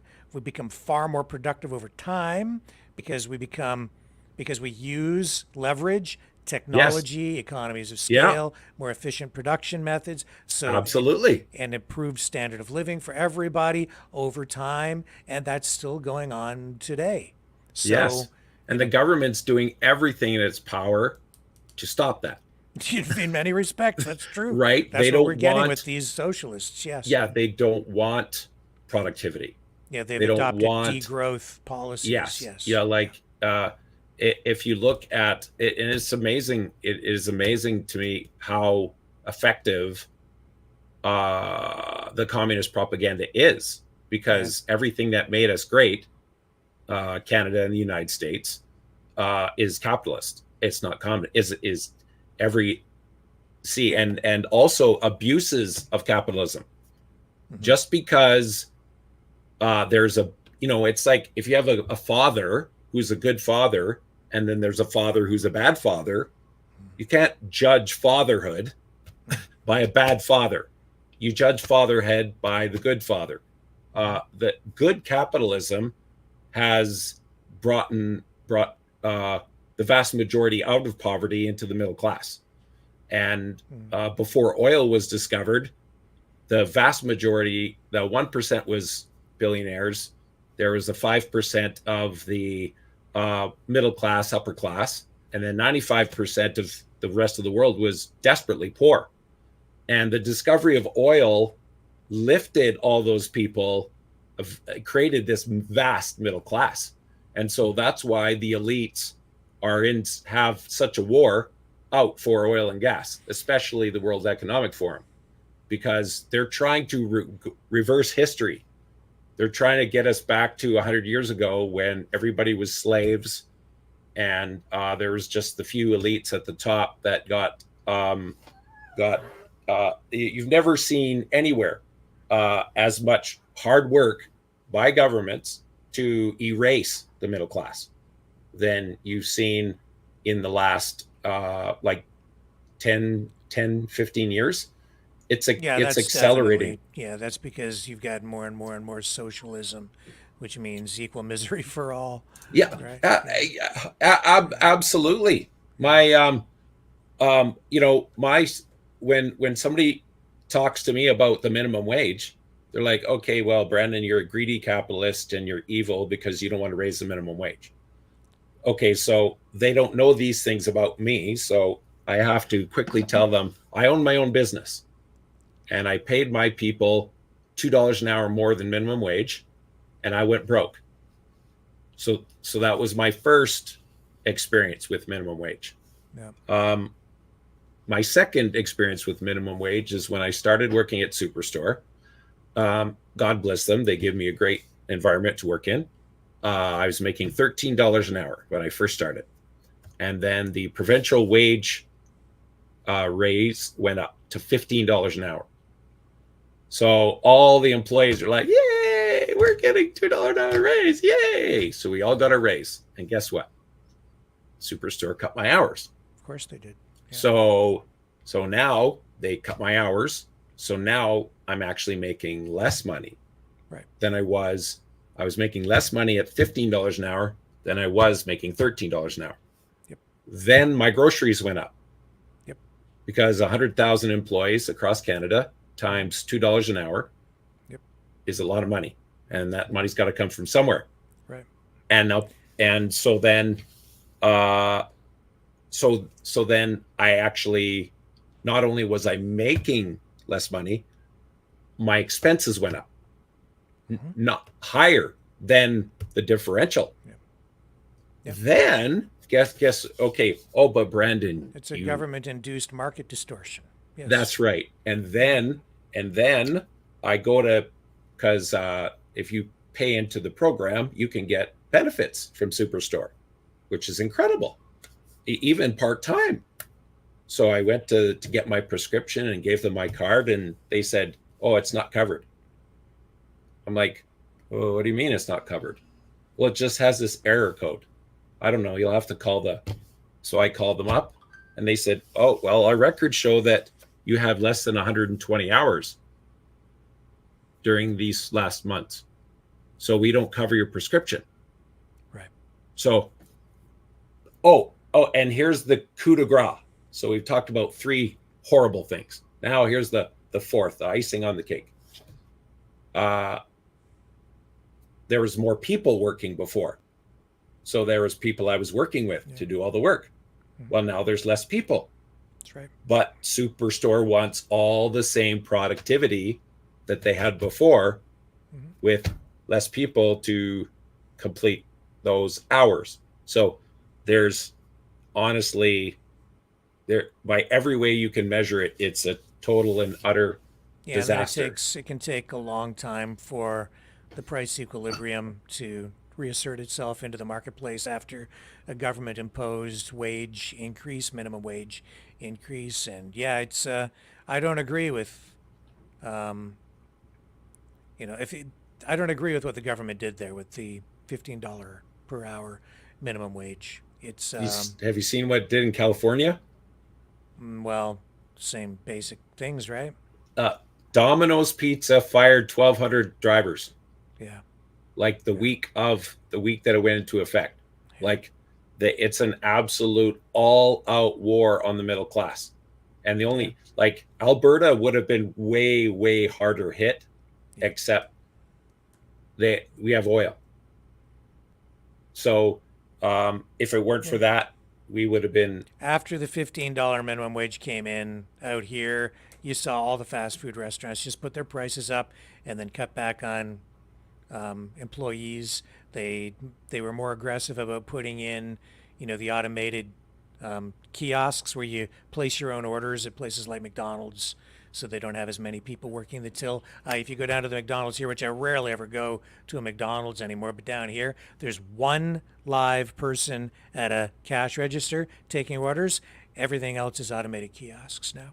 Yeah. That's your do you remember when when you and I were kids, Rick, and you went to McDonald's and there was 8 tills? Yep. Do you remember the good old days? Yep. And you could go to one till. I could pick from 7 different tills. Yep. Now it's like one.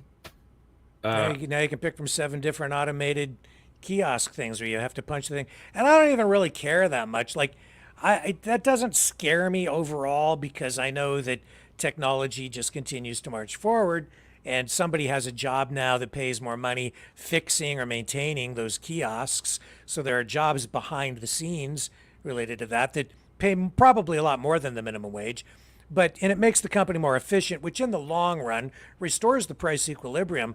But it does, the negative impact of a minimum wage is that it prohibits low-skilled workers from entering the workforce, or low-skilled workers from even sometimes getting a job to sustain their families at all, because especially in smaller businesses that don't have the economies of scale as, say, a chain store, they can't always afford to pay that government imposed high ceiling for a wage to get somebody to come and work in there. The one owner, mom and pop, greasy spoon diner at the corner, trying to compete with the mega McDonald's just down the street, right? Yes. So totally misses the point of what low wage jobs are supposed to be about, which is, just the things I just talked about. So and one of the things I had to explain to my socialist friend is that, so he's a welder and he makes $40 an hour, but then the company turns around and sells his $40 an hour work in the form of a product for $100 an hour. Sure. So that's the only way that they can afford to pay him $40 an hour. And keep in mind that the company too has other expenses attached to that $100 product, not just his labor, but other overhead for the buildings and other inputs, energy, whatever it takes to produce that and get it to market. Probably another $40 an hour. So they're turning around and selling 100, but their profit is only $20 an hour. Right. Their costs are 40, and then their employee is 40. That's right. Yeah. So I tried to explain to him that these minimum wage jobs, $15 an hour, McDonald's can't turn around and sell your $15 an hour wage for $50. Yeah. That's just a net. Guy in California, 55-year Arby's went out of business. Yeah. And one guy I know actually from Alberta, he owns 4 Wendy's, and he was losing money. He had to work 80 hours a week. He had to work 20 hours a week in every store in order to keep making money. So between you and I, Rick, if we just keep fighting this war against communism, we'll win eventually. Collectivism, authoritarianism, in whatever form it may rear its head. Yeah, well. And Canadian culture especially, because in Canada, where our culture, Jesus said, your traditions make the word of God of no effect. Another word for traditions is culture. And Canadian culture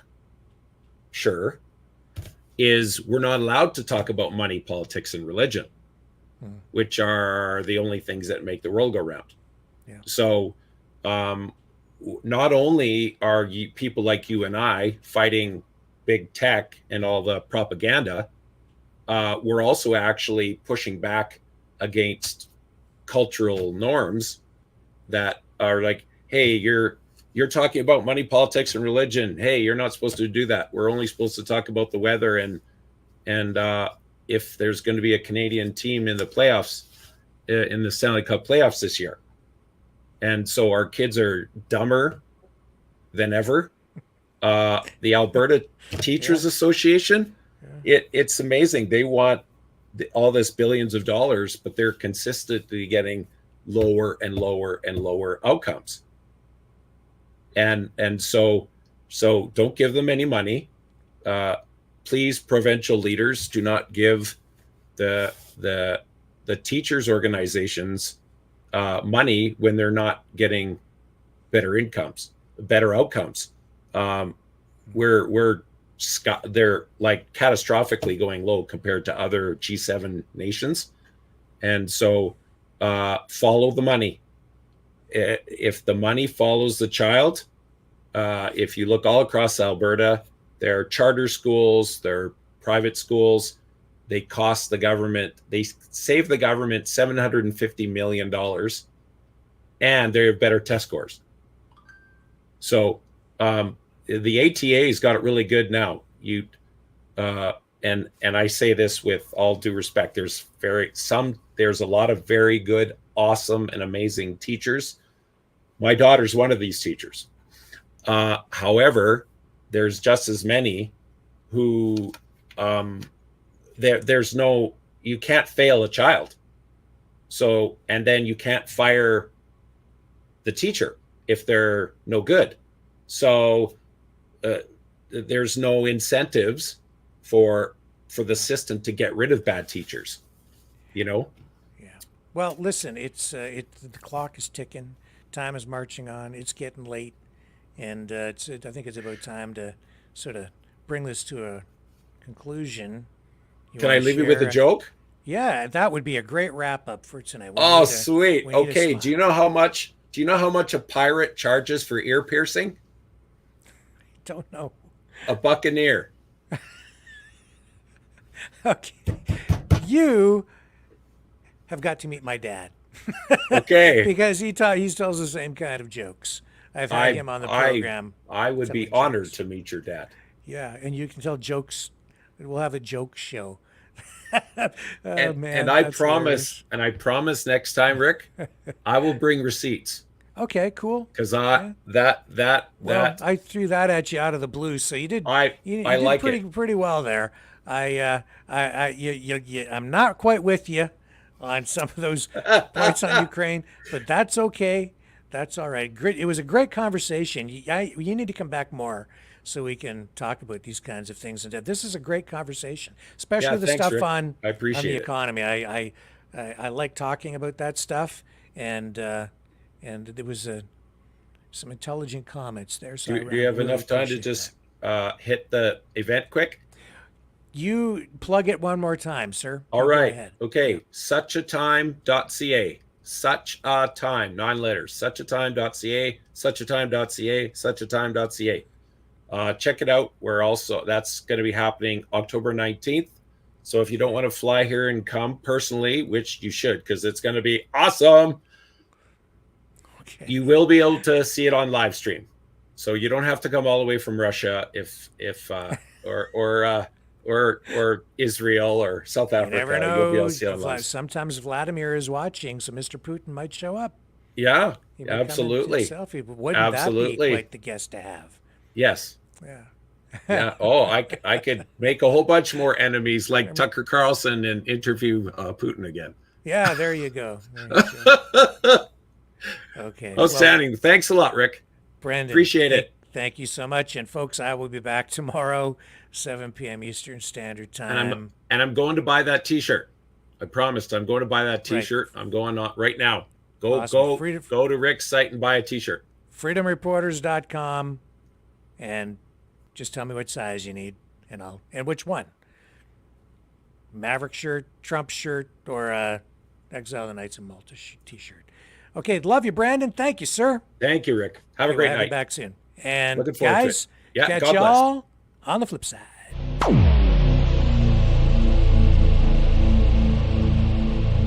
This has been a Maverick Multimedia production.